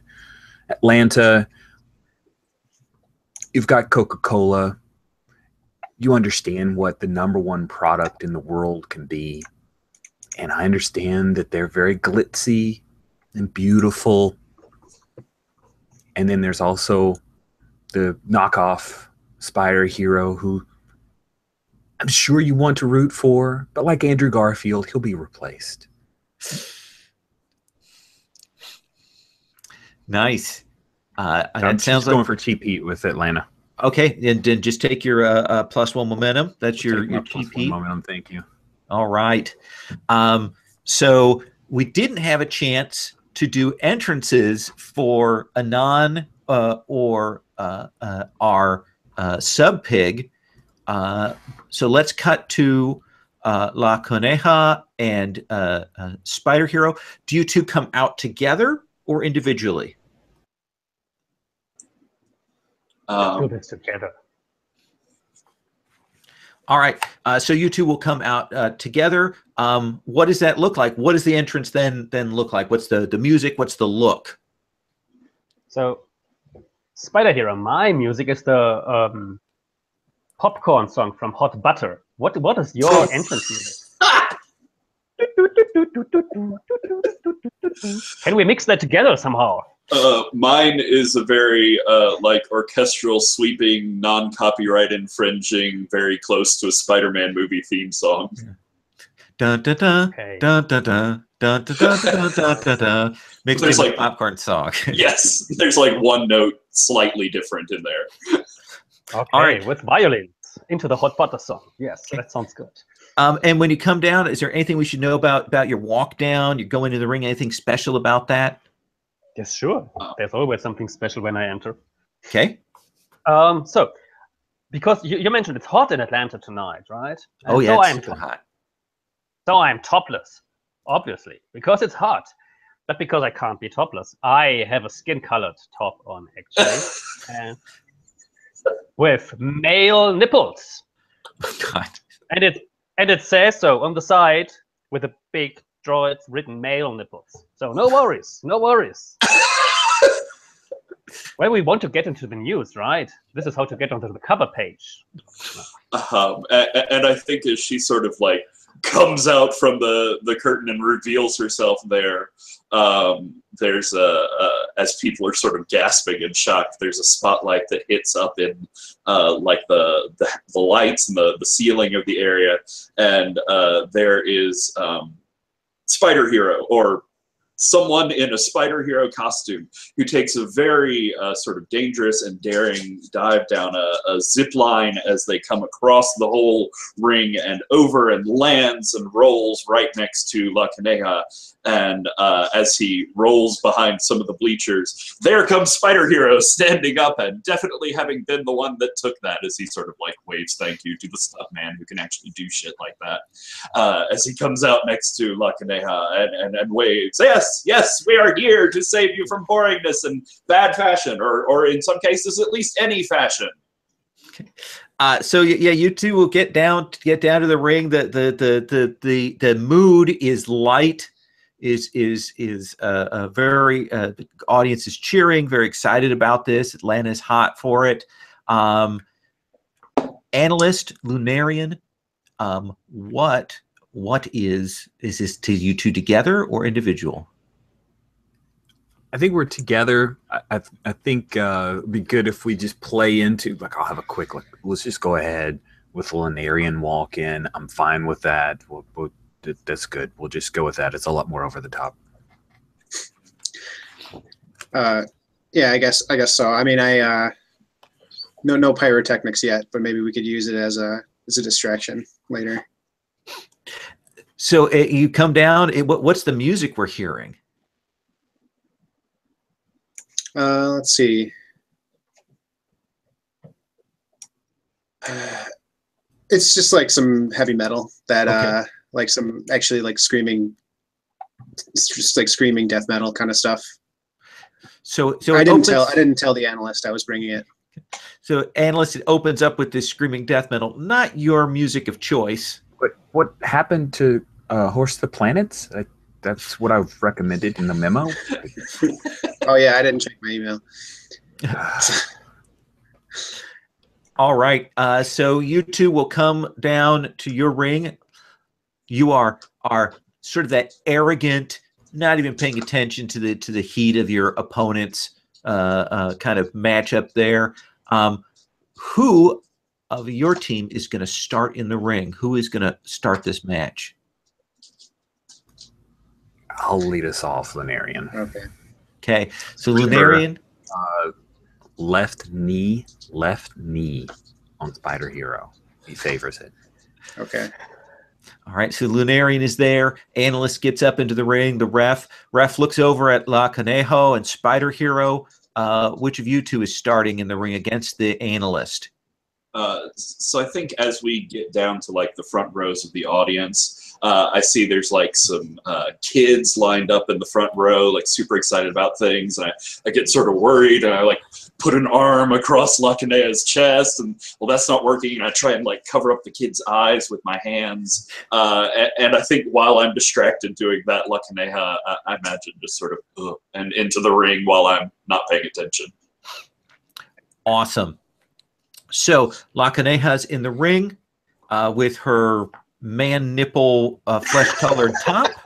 The analyst is there with his suit. Have you changed down to your wrestling gear then? Oh, I hop back down and walk around to the announcer's table, and I lean in. Is this Sub Pig who's doing the announcing, or is it like it's Billy Fashions? Nice. Billy Fashions, you say? Yes. Billy, I just want to register a formal complaint with that costume. I think it's inappropriate and salacious, and it's entirely possible that we may be moved off of network television. So I just want to. It might be inappropriate for the office, but La Coneja has guaranteed that this clip will be used in our advertising for all time. And I think while the analyst is over there, like scolding the announcer, the table, Spider Hero's like 5 feet behind him, just copying him, being like all of his same movements. Very angry. Yeah. And while the analyst is busy, I show the audience so he doesn't see where I hide the stocks, the 5 little pieces of paper. So they can see, but the analyst doesn't know yet. Janos totally misses it, but he does turn around when he sees Spider Hero. He just points to his own left knee and then looks. And here from Atlanta, home of championship wrestling from Georgia. Well, tonight, I promise you, this will not be Harley Race versus Jack Briscoe. This will not be Magnum TA versus Nikita Koloff. This will be something different. Pointing at me. So, analyst, I assume you get back up in the ring? Yeah, get up, disrobe. Okay. Yep. Check a little bit on my iPad, swipe around to a couple charts there. And yeah. Okay. So you got that set. La Conejo, you have control of the match. You're going to start. You get the higher momentum. You've done that mythic moment, so you're going to have control. Let me remind everybody, with a tag team match, what you can do essentially is a standard wrestling. But when you have control of the match, you can go to tag your partner, and then you roll heat with your partner. Your partner can also refuse to tag in on you, and then there's a tag turn move. So there's a move when you go to tag somebody in, and there's a move if you deny a tag. So just keep that in mind here when we go through this. So La Conejo, how does this start out? Well, like for the last month, I have practiced all the special moves Vega from Street Fighter 2 has. And so I need to show off like what I have practiced and dance a little bit around while circling and spinning around the analyst. And well, he still has to sell all his stock because it will be useless after this match is over. Yeah, so empty cells. And then I dance around, and then I start shooting straight into him and push my head against his belly, his big corporate belly. So, so this sounds like we are more doing you rolling heat with him, that you're going for the spectacular display, right? Or a signature move, roll with look. What do you think? Oh, I want to start with heat. Okay. Because this is all about getting equal with business here. Okay. Well, to get heat, we can actually. I think your better thing here is look, because it is kind of you doing your clown stuff, and you can can possibly generate heat from this. So let's have you roll here. You kind of bumping into him, done that dancing around. That's typical for management. Like, no, I had a plan to insult my opponent, but they want to see my cheap comical tricks all the time. Okay, I go for a look. I'm the slave to management. 7 plus 2 is a 9. 9. I can spend. I have 2 momentum. You can so spend. I can spend. I spend a momentum and bring that up to a 10 because this is my opener. And La Coneja violates the analyst corporate policy on respect. So you can get 2 momentum, or you can get another heat with the analyst. I get another heat with the analyst. Okay. Because no matter what the management tells me, I will insult my opponent. Yeah. And so just so I know, what's the analyst's reaction to this? La Coneja still has control, but what do we see on the analyst's face during all of this? He's playing up to it, right? This is the clown. So it's just, so frustrating. Filing a complaint. So you pushed on him. You still got control of the match. The audience is digging it. They love the chemistry between you two. What happens next, La Coneja? Oh, and now it's time to give the spider hero a taste, because the analyst is useless anyway in this year, and he doesn't seem to have fun with my jokes. So, tag team! Okay, roll your hot tag. What's your heat with Spider Hero? 1. So roll +1. Okay, roll +1. La Coneja giving a new meaning to hot tag. All right. 8. So Spider Hero, you get tagged in, and you get a momentum and have control of the match. There, you kind of pop in the ring with the analyst. All right. So and I'm just going to pause here for a second. This is for the other days. If anyone ever want to interrupt with momentum, just say. You can always do that. But let's go. Spider Hero. So yeah, she reaches back over the ropes, and Spider Hero sort of like his hand pops up from below the level of the ring, tags her, and then grabs and pulls himself up on the ropes, and he's now put on like a pair of really thick-rimmed glasses and like a clip-on tie over his suit, and has like a fedora and a briefcase, and he comes in just swinging the briefcase at the analyst's face, and as it hits him, the latch on it like bursts open. There's all these pieces of paper that have like way oversized titles on them in bright letters that say like cease and desist and like legal injunction, law stuff. Law stuff. Is there a way that you said something about interrupting? Is there a way that like whenever I want to jump in and say something, like do I need to? So here you can interrupt if you want to, like you spend a momentum. And you can take control of the match if you want, or you can just say, "Oh, you know," and if you want to cut to a sequence of your reactions. What are you thinking? Well, I'm thinking like if this is kind of like I kind of do want to shift the momentum a little because I see an opportunity with these papers flying in the air.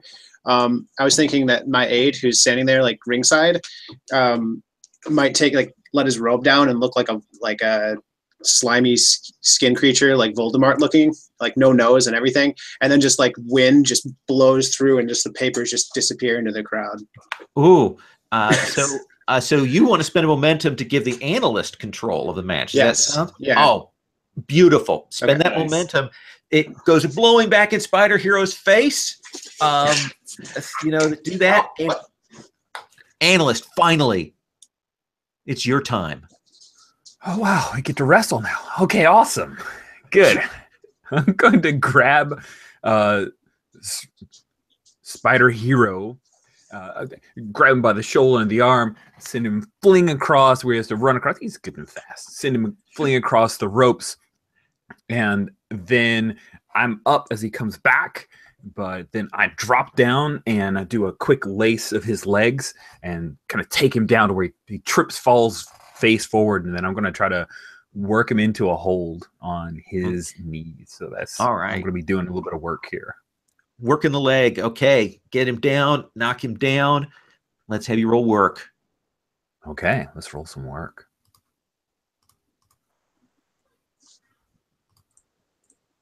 Got a 7 + 2 for my work. It makes it a 9. 9. I've got 1 momentum. Let me look real quick for the. I love that it's not until the second page of the basic plays that talks about actually wrestling. I think that's very funny.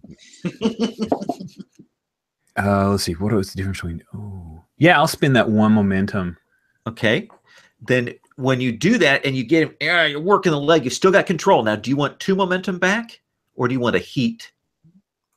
I think I will take that heat with Spider Hero. It gets us to 3 heat. I kind of like that. So I you get the got 1 momentum back. Or no, I didn't get any. No, I just spent it. That's right. By getting the heat. Yeah. Okay, cool. But I maintain control. What do you want to do next? You got your tag team partner out there. You got Spider Hero. He's crying out from the leg. Yeah, he's very much just like crawling, trying to claw his way across the mat to get away from you. He is, if not good at wrestling, at least very flexible, so you get like this really extended pull on him. Nice. I like it. Actually, I'm just good at wrestling, so I'm going to let him break out of the hold. Maybe he like grabs a rope and the referee stops us. It's that I get up and I grab him up and I'll send him flying again, but I'm sending him into the corner with Lunarian. Awesome. Can I prepare like a crescent kick downwards? I think that is what you've read the charts. You know, that's what I'm expecting. So it sounds like this is setting up to a tag. So let's have you roll hot tag. Then you roll your heat with Lunarian, analyst. Okay, I've got a 1 heat with him, so let me do that. It's a 12. Holy cow! Crap on him. So yeah, you get a double team opportunity there. You both gain a momentum from that. And then Lunarian's going to get in the ring. So describe to me, you two, what that looks like there with poor Spider Hero caught between you two beasts. Caught in his own web. I'm going to do like an axe kick, but a signature like maybe wind up as he's like coming, like I'm raising up my leg like way up, like next to my ear, and then as he hits the corner, just like slam him in the back and like just send him face forward into the mat. I don't know what you plan next, but I'm just like kind of reaching out my hand after doing that. Yeah. The analyst walks. Oh, sorry. Go ahead. Oh, go ahead. No. When Spider Hero falls forward, the analyst walks forward and just stomps his left knee and then tags Hodge. Lunarian, he is on the ground. Are you clutching your leg at this point, Spider Hero? Oh, yeah, just sort of rolling back and forth. Oh, yeah, he's selling it hard. Yeah, I think I'll just take him by the arms and kind of drag him closer to the center of the ring and start climbing up in a corner. Okay. And just kind of like working the crowd a bit while he's doing that. And then I'll try to do I don't know. I don't think I necessarily have the amazing skill for this, but I imagine my character to be a little acrobatic. So I'll do a jumping attack. Ooh, okay. So do you think this is a difficult maneuver to do? So let's have you roll work. Mm-hmm. Yeah. Are you doing like a splashdown on them? Are you doing a backflip? What are you imagining there? Yeah, probably no, not a backflip, but more of like an elbow. Okay. Like kind of just a flying elbow. Yeah. Okay. Yeah. Change of pace as they switch from classic ring containment tag team tactics to the high risk maneuvers. He better hope he doesn't find out why they call them that.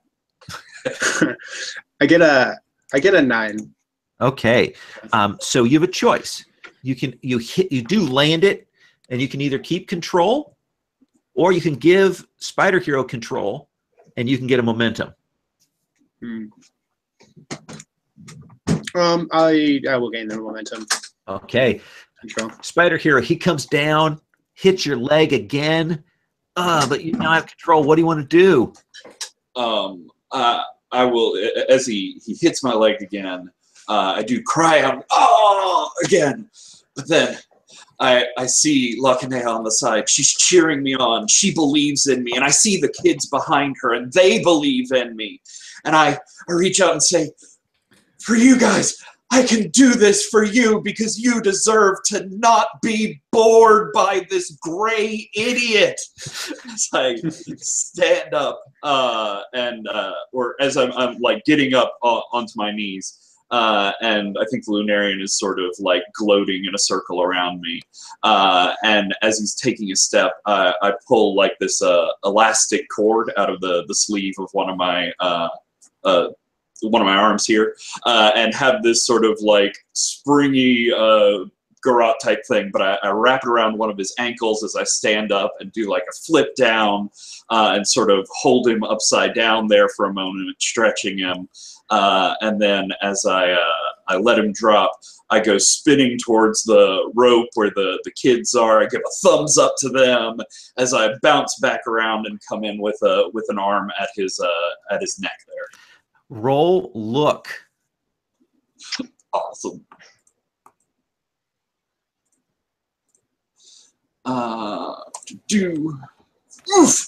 It's a 5, but that gets up to a 7. So 7.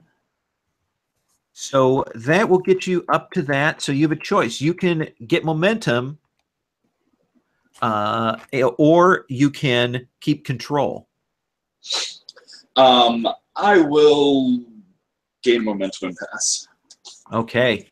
Darwin, do you mind taking over commentator desk? Not a problem at all. Johnny Moolah is here to do that. Okay. Okay. Lunarian, you have control again after he does that. You two are in the ring. I want to interrupt. Okay. Spend a momentum. Down to 0. Okay. And you want to try and tag? I want to show the audience how angry I am about the heels methods that's being shown there, like going in there together. So I still have one little cheap gimmick in my hand. So while I jump around like Super Mario, which shows how angry I am, I take a cheese in the shape of the moon, more or less. It didn't work so well out, actually.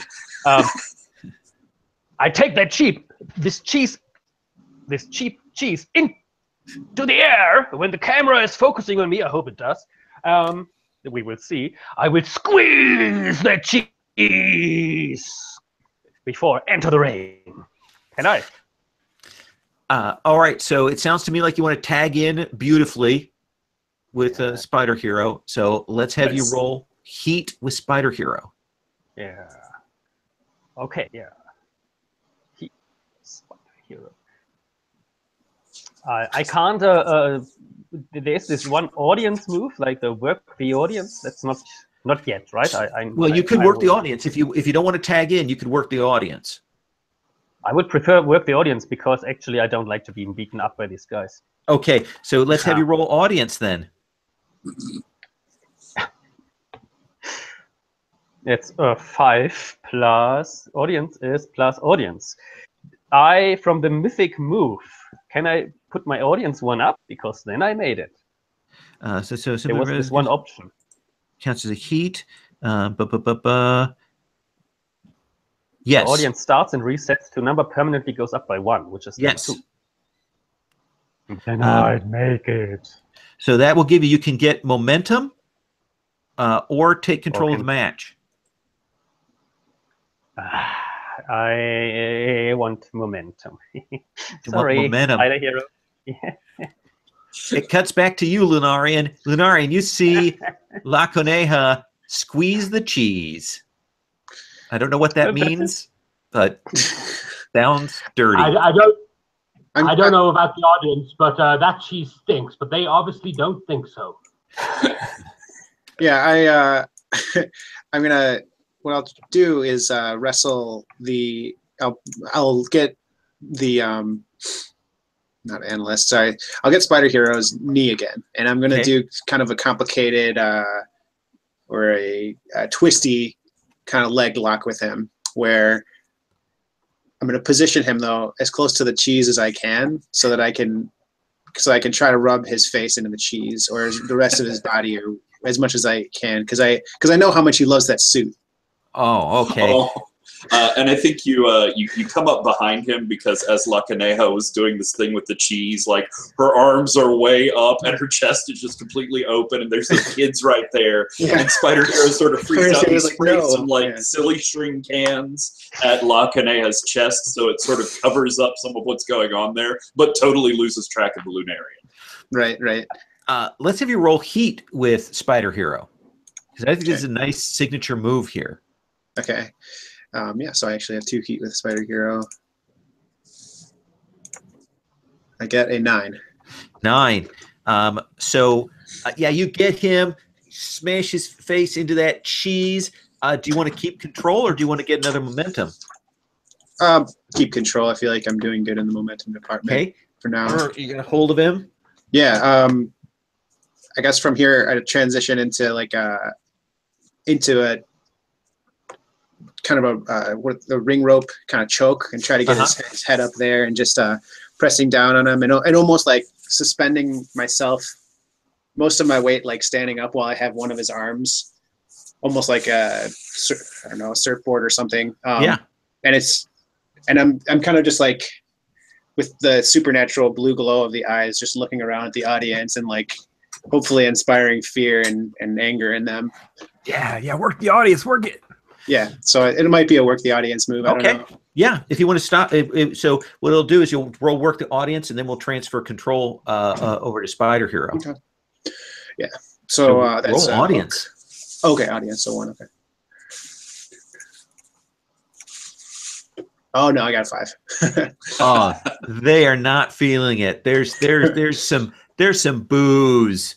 Okay. I wanted to get them angry. No. Just look mean. Okay, but it's that kind of bad heat. I'm not sure it is. If you look at this crowd, look at that reaction. They are genuinely afraid for Spider Hero. I mean, just look at that. Oh my God, he's going to tear his arm off. Spider Hero. I'm putting him over. Oh, you're going to put him over. Okay. Nice. Yeah. Perfect. So Lunarian, you can keep control or gain a momentum. You know what? I will keep control, but I'm gonna jump over, and I think I'm gonna go for a tag move if the analyst wants to do something from here. Go ahead and roll your heat with the analyst. All right. Just 1, I think. Yeah. I get a 9. Nice. 9. So the tag is made, and analyst, you get a momentum. Oh, beauty. And here's the thing. You and Lunarian are booked to win. Oh, beautiful. Wow. So sorry, Spider Hero.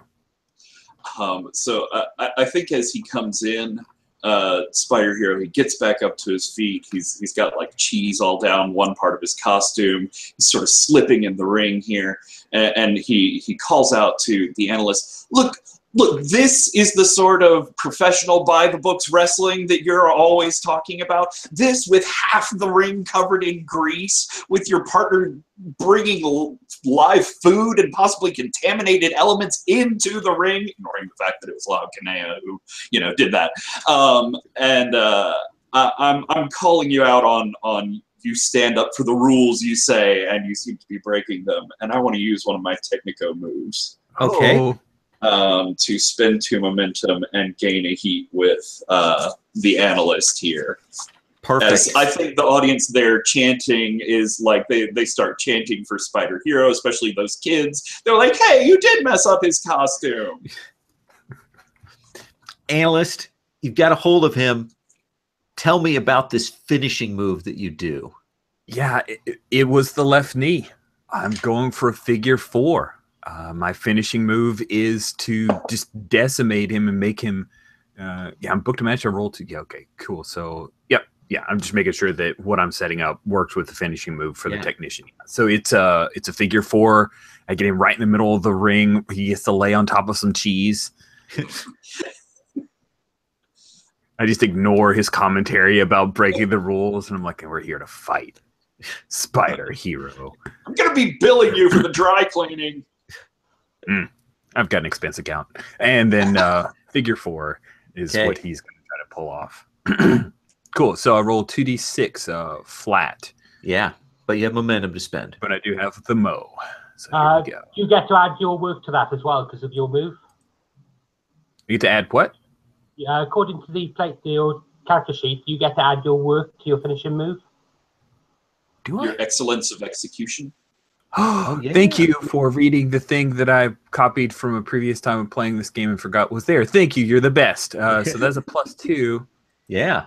You're the best around. Nobody's going to let you down. So 7 + 2 makes it a 9. I will spend a Mo to make that a DS. Cool. So I finish, hit my finisher clean. Okay. Gain +1 audience. All right. And did either of you have +4 heat with anybody else in this match? I got the did. 3 with Spider. The analyst there. Okay. Nice. So you're going to gain another audience there. So yeah, you got him pinned. You take the victory. What does the victory celebration look like for the analyst and the Lunarian? Tough. I mean, I think I would probably want to cause a little bit of hysteria, like lights not just flickering, but blowing out. Like when the pyrotechnics start, maybe some fires starting, and even like some mist coming in and just like overtaking the ring, and maybe like if Spider Hero was still there, maybe he'd like could vanish out of the mist, like receding or something like that. Just like Nice. And as well as my aide, like they're both just gone. Okay. Oh yeah, there was some Yeah, and in the dark, you see the light of the iPad as the analyst is making an itemized list of all the things that have to be reimbursed, from the cheese to the loss of power and pyrotechnics and stuff like that. Yeah, and she works that over to his expense account. There was a stipulation, though, right? Yeah. So what you'll hear afterwards is afterwards they're going to call it they're going to void the results of the match. They're going to technically say you win, but they're going to put an asterisk and avoid the results because you needed to. I mean, you obviously pinned Spider Hero. You two did that, but La Coneja had established some rules, and Wolf Backhouse is there's nothing I can do. You know, it says in the National Federation when you look at the guidelines for a stock theft match. no, you're supposed to steal the stock things. Yeah. So sorry. I'm sorry. As you can see here, I need to talk to human resources. I did not want to touch La Corneja's stocks, as it were, or her offensive man nipples. And the Lunarian just doesn't know how to behave around ladies, so he's just terrified of them, and he didn't realize he was going to be facing one that was wearing something like that, because it just even made the fears worse. And I think in the ring there, Spider Hero, like he gets up, he manages to work his way out of the ring. Like his mask is torn into place, and there's hair sticking straight up out of it. And there's a couple of like tears and rips across his costume as he limps over to La Coneja and like leans on her as they go out, and he just starts arguing with her about cheese. Really, cheese? This much? How much cheese did you need for this? Well, a lot, and so I had to buy something which was over the date. Huh? I thought it smelled weird. Oh God, this is never gonna come out. Oh. They're cleaning the ring, and Wolf Backhouse will say, "We'll come to you, analyst, and says, analyst, do you want a rematch here Against Spider Hero? I think no, La Coneja. I mean, is she? Do you want the opportunity there? I guess Backhouse. If that will move the needle, we'll do it. Okay. We cut to Wolf Backhouse coming to you, La Caneja. And he'll say, La Caneja, I need you to get changed and put on a shirt. Yeah. Okay. I have a shirt on. Can't you see? This is No, not like that shirt. We need you to put like a real shirt on. And someone will hand you like essentially what looks like one of the analyst shirts, the button up. We're going to need that. Okay. I shall be the new analyst. I see. All right. There's comedy there, I'm sure. So here is what's going to happen. We're going to actually kind of quick transition in because I want to try and get a 5-man match in here. I think we can do it if I cut quick to this. Essentially, what's going to happen is we're going to do the Regal Wrangle. That starts with 2 competitors in the ring. In this case, the analyst and La Caneja. As we're going to go along, other competitors are going to enter. If you get thrown over the ropes, you're out. And only one person can be left standing, booked to win at the end. Does that sound cool? Yep. You good with that, analyst? Yeah, let's do it. Okay, so analyst, give me a quick rundown of your entrance by yourself. Now you've got your own entrance.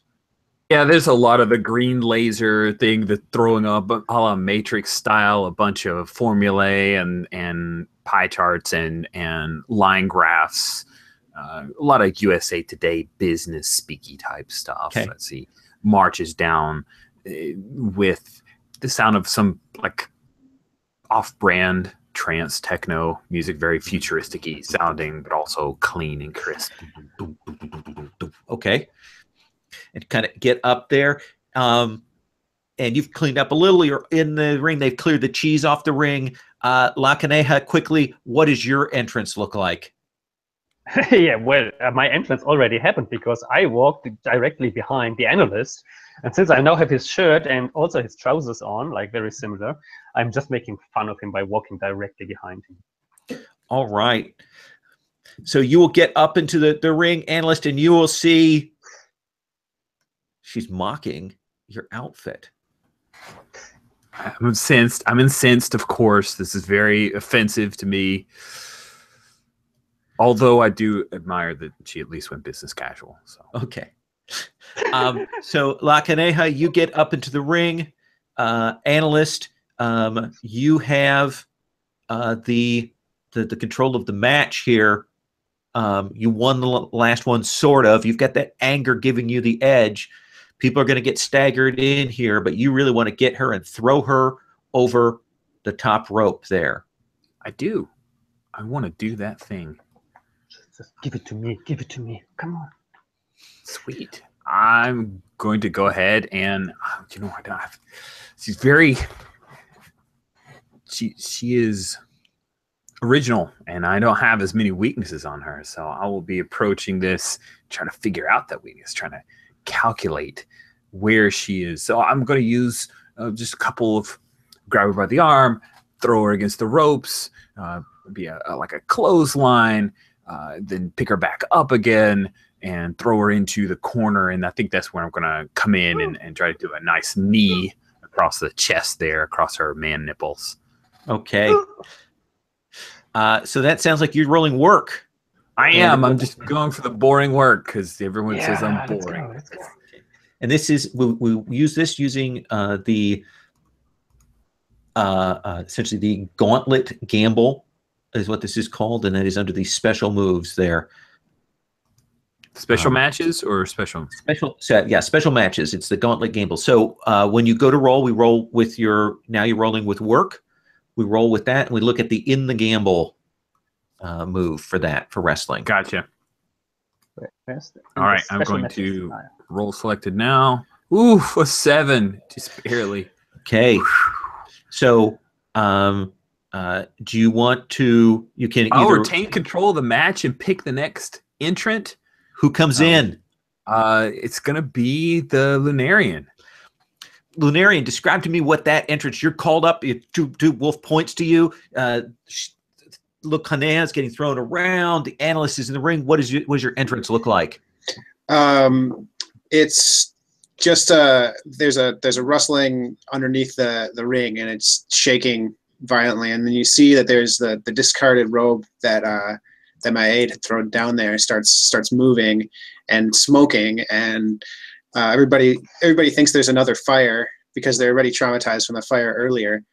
But from the smoke, I jump out. I was actually under the ring the whole time, and I look up, and I just bounce into the ring as quickly as I can, and then start just like kind of punching and going to town on Laconeja to get and see if there's any stocks hidden in on a belt or anything. Checking for that. Fight. Yeah, checking the pockets. They get thrown around. Lunarian's up there. The analyst is still there. Analyst, you still have control of the match too. I do still have control of the match, and after we both tag team on La Corneja, I think that it's time to get her out of here. Okay, and what does that look like? What is it? What is this? Is just still more technical? I'm telling Corneja. No, I grab Corneja and I tell Lunarian, get over near the ropes. He's going to do a thing where he like lifts her and throws her over the ropes. Right? Up in the air. Yeah, that's the plan. One over the moon. So that sounds like nice. You're going to roll heat with Coneja because you are trying to really do this.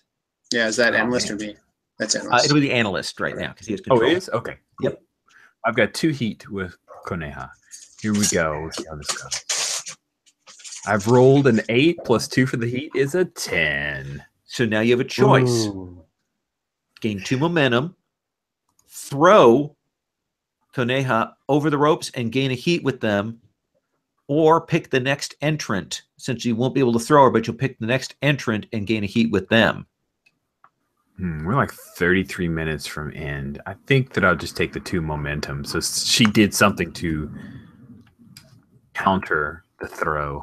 What'd you do to keep yourself from getting thrown there, La Coneja? I'm not allowed to go over the rope, right? Right. So I take the rope when I was pulled up. I take the rope and go under it. So I'm now strangling behind the rope, but I didn't go over the rope. All right. In my neck. Analyst, you're still in there. There will be the sound, and you'll hear the dun dun dun dun dun dun dun dun dun dun, and you will see the Terminatrix. The little woman dressed in the Terminator outfit. She comes running in. She gets in the ring, and we'll get in there. Yeah, and you get a +1 heat there with. You got that. Well, you got the momentum is what you got there. I took the momentum. I shouldn't get. Yeah. Okay. Yeah, you shouldn't get the heat with Lunarian because it was a 7-9 when you picked the entrant there. So don't worry about that. Okay, so right now it's Terminatrix, La Coneja, Analyst, Lunarian, all 4 of you in the ring. Anybody can spend momentum and interrupt, but right now we've got still the Analyst in control. He has been dominating in this match. I need to interrupt. Oh, okay, spend that momentum. So it's time for a little Coneja action. So I'm a rabbit. So I show you my bunny ass, and I rub it in your direction. Yeah, and then I escape you. Run to the other end of the ring. Against the ropes. Jump back, and before you can catch me, I'm through you, and you stumble to the ground because of your own momentum. You just got too much momentum. Come on, this is what happens when big people and big corporate tries to swallow enterprises, which are still ready to fight the market. Let's have you roll look. I'm always happy to roll look because bunny ass followed by off the ropes flyback attack. And I get a 7 + 2, a 9. I don't have momentum anymore, so it sticks with 9. You need to work with someone else to throw an opponent over the top rope, and they take control of the match, or you can retain control of the match and pick the next entrant. Get Spider Hero in. He needs time to revenge these two. Spider Hero, what does your entrance look like? Tony's going to pop out because he's got a blue screen, going to pop back in. Spider Hero, what does your entry, your run-in look here like? So that, again, that just slightly off-brand orchestral music comes blaring through at sort of the climax moment of it, and across the like Gauntletron or the screens or whatever, there comes up these like screenshots from Robbie Reyes' blog talking about the victory and that was robbed away from Spider Hero by cheating on the analyst side. It's got a picture of like Spider Hero in a backup mask and a trench coat at the laundromat, like having to hand off and arguing with the dry cleaner about the cost for his costume. And then it's got a like puff piece about Spider Hero reappears with brand new improved costume. It's so sexy, says everyone. And he comes out. It's a very similar costume with like punched up colors, but it's got some like metallic trim to it, and it's got some like bracers or something. And it's got the big sort of thing about it is it's got like Chuck E. Cheese animatronics level of like this motorized thing in the eyes for the mask, so that they can change from like threatening spider eyes to like surprise spider eyes, and then slowly back to threatening spider eyes. So we have both tag teams from the earlier match in the ring, plus Terminatrix in there. The groups and La Coneja, you still have control of the match unless anybody spends momentum to grab it. I want to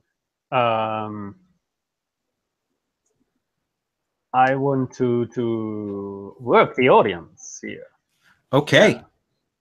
Because I'm the true winner from the last round, aren't I? And I climb up and I play fool with the other spy, always jumping away in the last moment before they can grab me.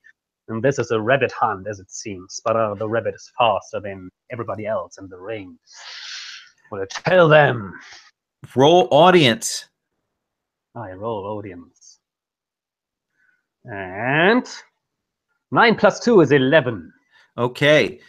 So you've got them on your side. You're going to get 2 momentum. I get 2 momentum, and that must be the moment when they catch me. I'm voluntarily giving up my control of the match. And I give it up to Spider Hero. Spider Hero, control has been passed to you. If that is okay, if that is in the... Yeah, technically, you would lose control. So well, this seems fine. It seems like a good place to pass it. Spider Hero, you still got to take La Coneja out. She did cheese you a little bit. You got cheesed by her. It's true, but we have the forces of darkness lined up against us, and we need to focus priorities first. I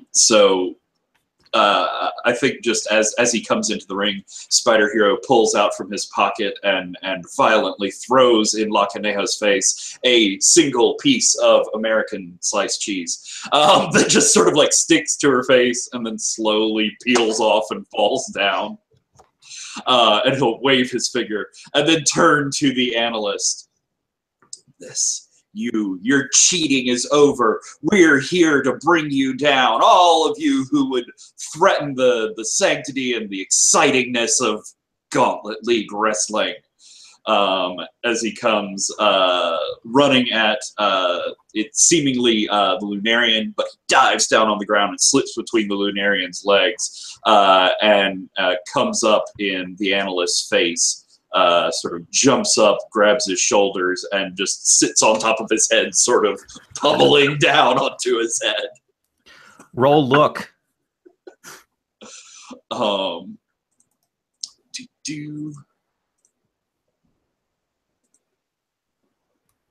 Oof.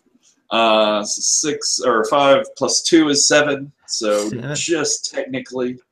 So you get, you can work with somebody else to throw the analyst over, take control, or you can retain control and we pull in the next entrant. I think things are not nearly chaotic enough. So as I'm on top of the analyst's head, sort of pummeling him, he's not really reacting much to the blows, but he can't really see where he's going. He backs up into the Lunarian there, and they sort of fumble. And in the meantime, I think that's when I'm guessing the lights go out. But in some way, Anon will be joining us. Anon, tell us about what your entrance looks this time. Muted. Sorry. The lights go down. Spotlights start going around the arena. It picks up 4 different people, and there's 4 individuals all dressed the same, and they all start walking down the ramp through the crowd towards the ring. And they'll stop. And something comes up on the Titantron. I'm actually going to spend an interrupt to try and cut a promo on the way to the ring if I can. Oh, okay. Let's have you do that. Let's have you cut a promo. Okay. And that would be a 9. Okay. So you can choose. Tell us about who are you targeting? Again, Gauntlet League Wrestling. Are you targeting something in particular with this? I'm targeting the analyst. Okay. So what do you want to have on your pick out of the list there then? I'll take Heat with him. Okay. And how is this? Describe to me what's exactly targeting the analyst in this promo you're cutting. Mr. Analyst. Mr. Analyst, can you hear us? We can see you. Everyone's We know stopping, what you looking have up at done. the Gauntletron. We know what you have done. You make a mark that you know people's weaknesses, that you take out those weaknesses. You go for the legs, the arms, the heart, the head. How many people have left their careers broken and battered due to your tactics? How many people who were once great can no longer enter the ring due to the injuries you have inflicted? How many careers have you ended? One career will end soon, but it will not be someone else's. We are here. You can see us. We are coming now, but you can expect us again. One of them will hop over the ring from the other direction from the Titantron, the Gauntletron, and actually slip into the ring behind everyone else. Okay, you're in the ring. You spent the momentum to take control. You cut that promo there. Do you have control, or do you want to pass it to somebody else? Well, cutting the promo actually cedes control, I believe. So okay. So I'm going to hand it off to a person who hasn't had control most recently, and that is going to be the Lunarian.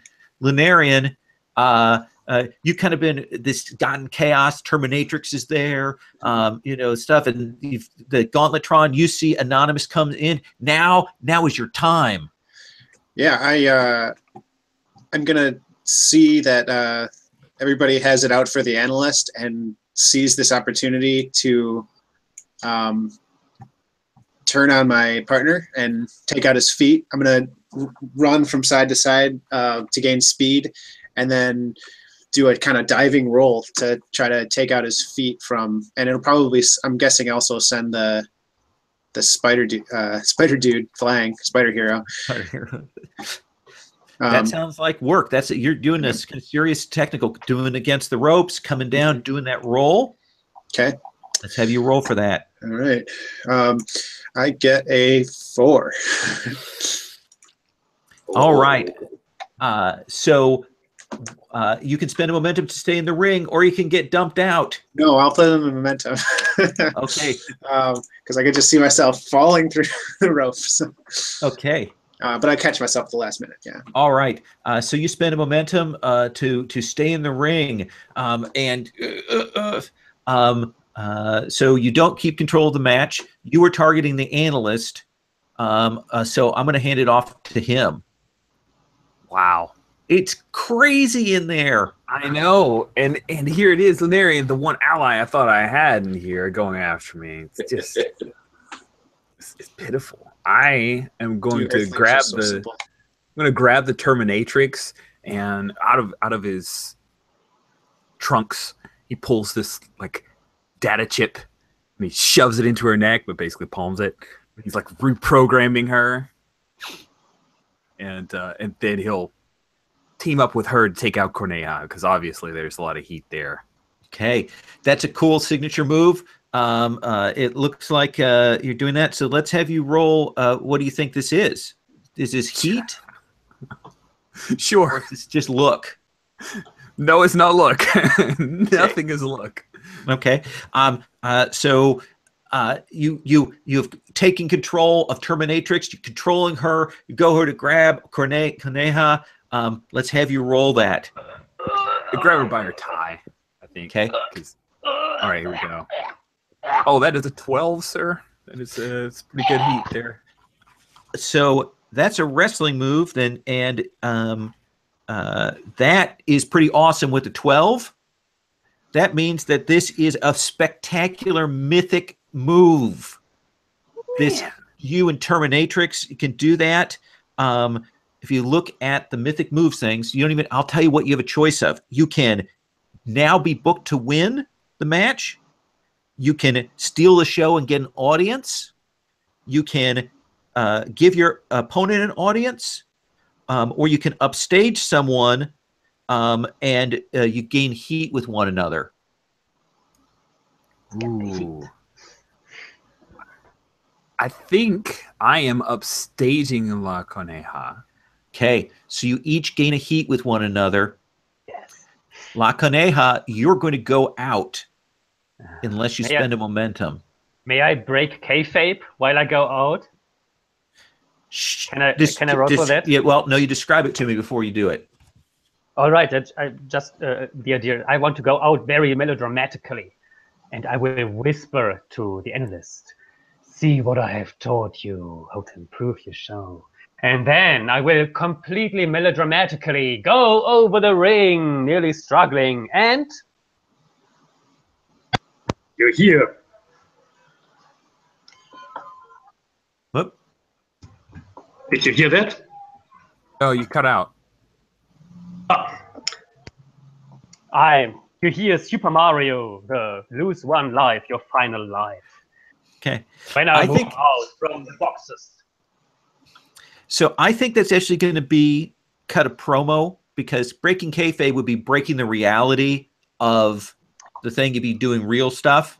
The idea was that by no chance the music could have been played exactly at the moment. It was all prepared.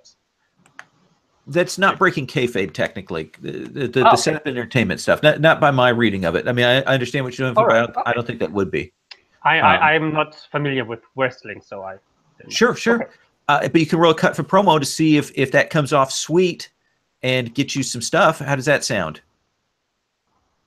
Then let's do it without rolling. I'm fine. I got the heat already.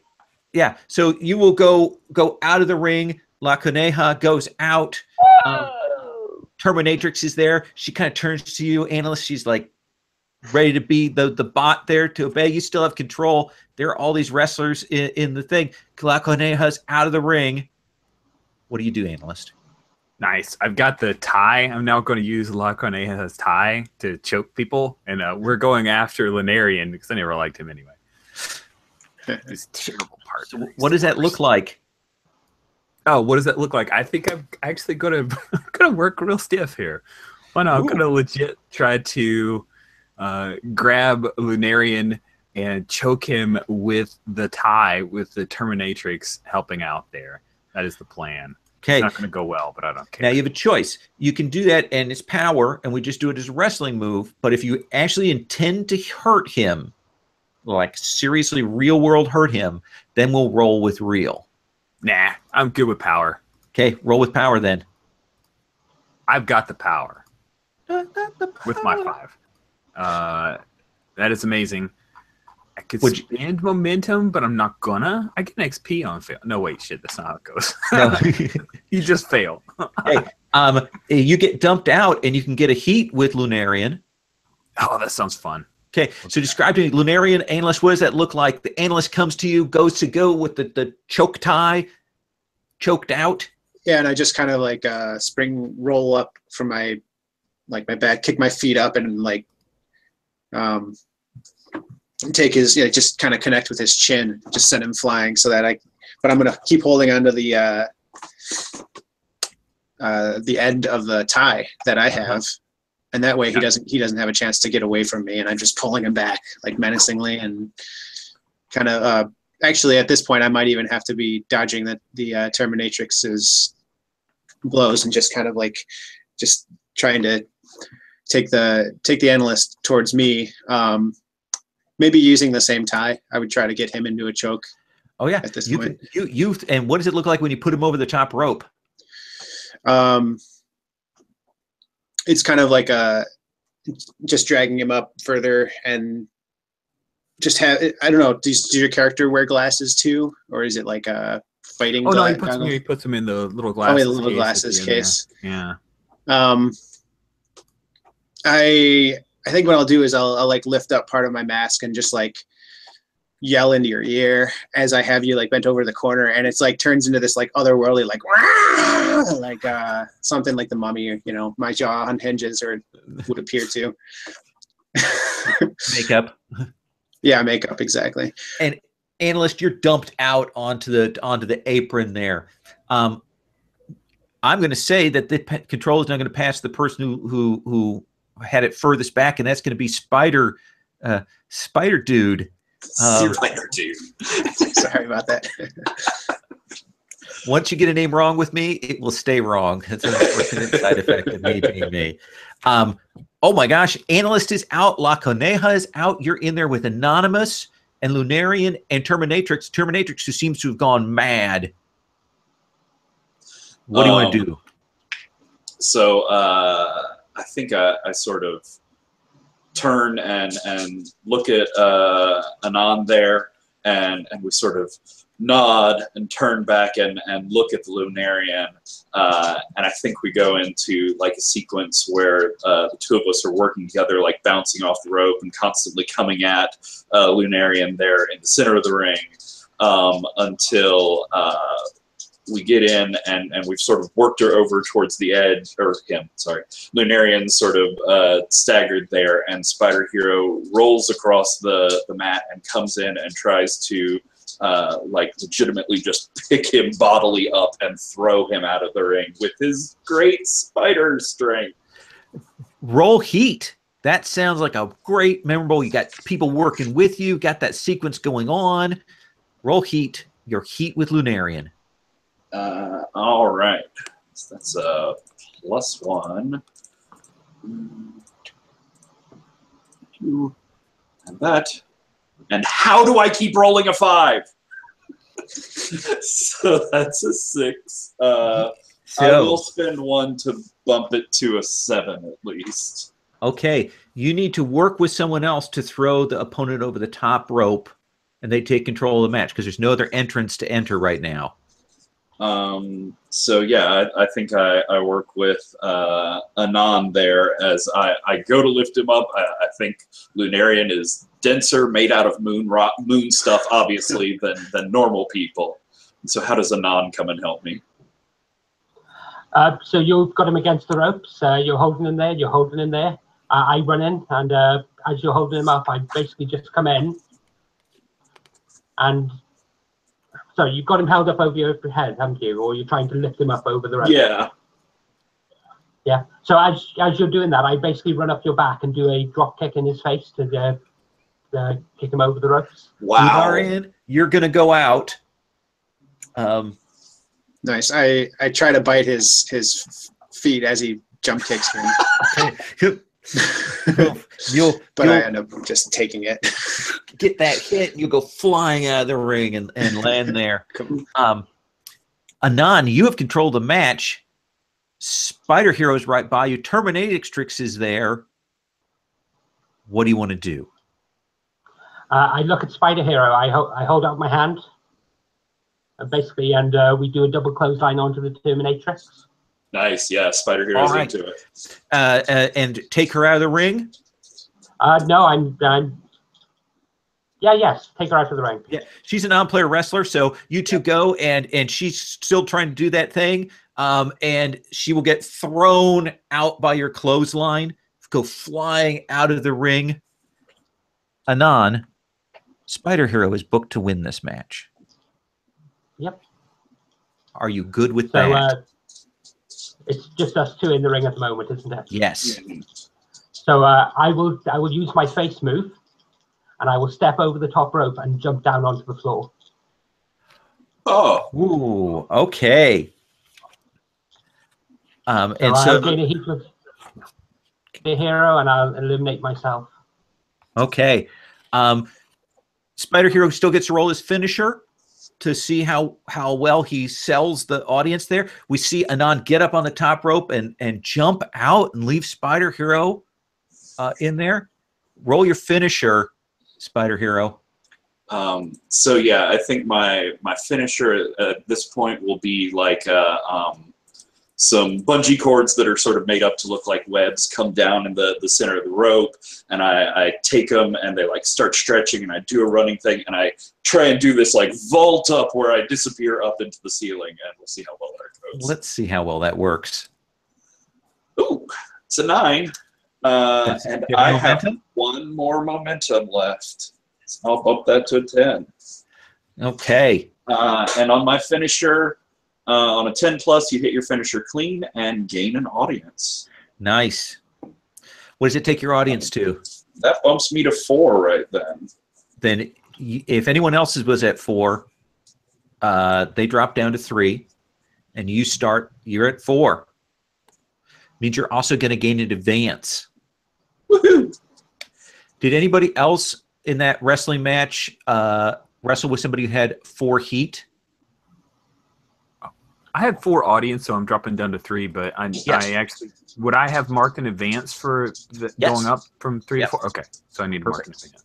Did anybody that match were you wrestling? Lunarian, did you have 4 heat with anybody else? No, I don't think so. I mean, I don't know exactly when you were supposed to add to your heat. Is that something that automatically happens when you're doing moves on each other? It'll be a result. It'll be a result pick. You can pick results. I don't think I went up in heat too much. I'll have to. Yeah, I don't think so. Yeah, we'll look at that next time, and we'll see how we can lean you into that. Okay. Rich, we got your heat. Got that. Anand, did you go up? No, I was only at heat 3 with Spoke.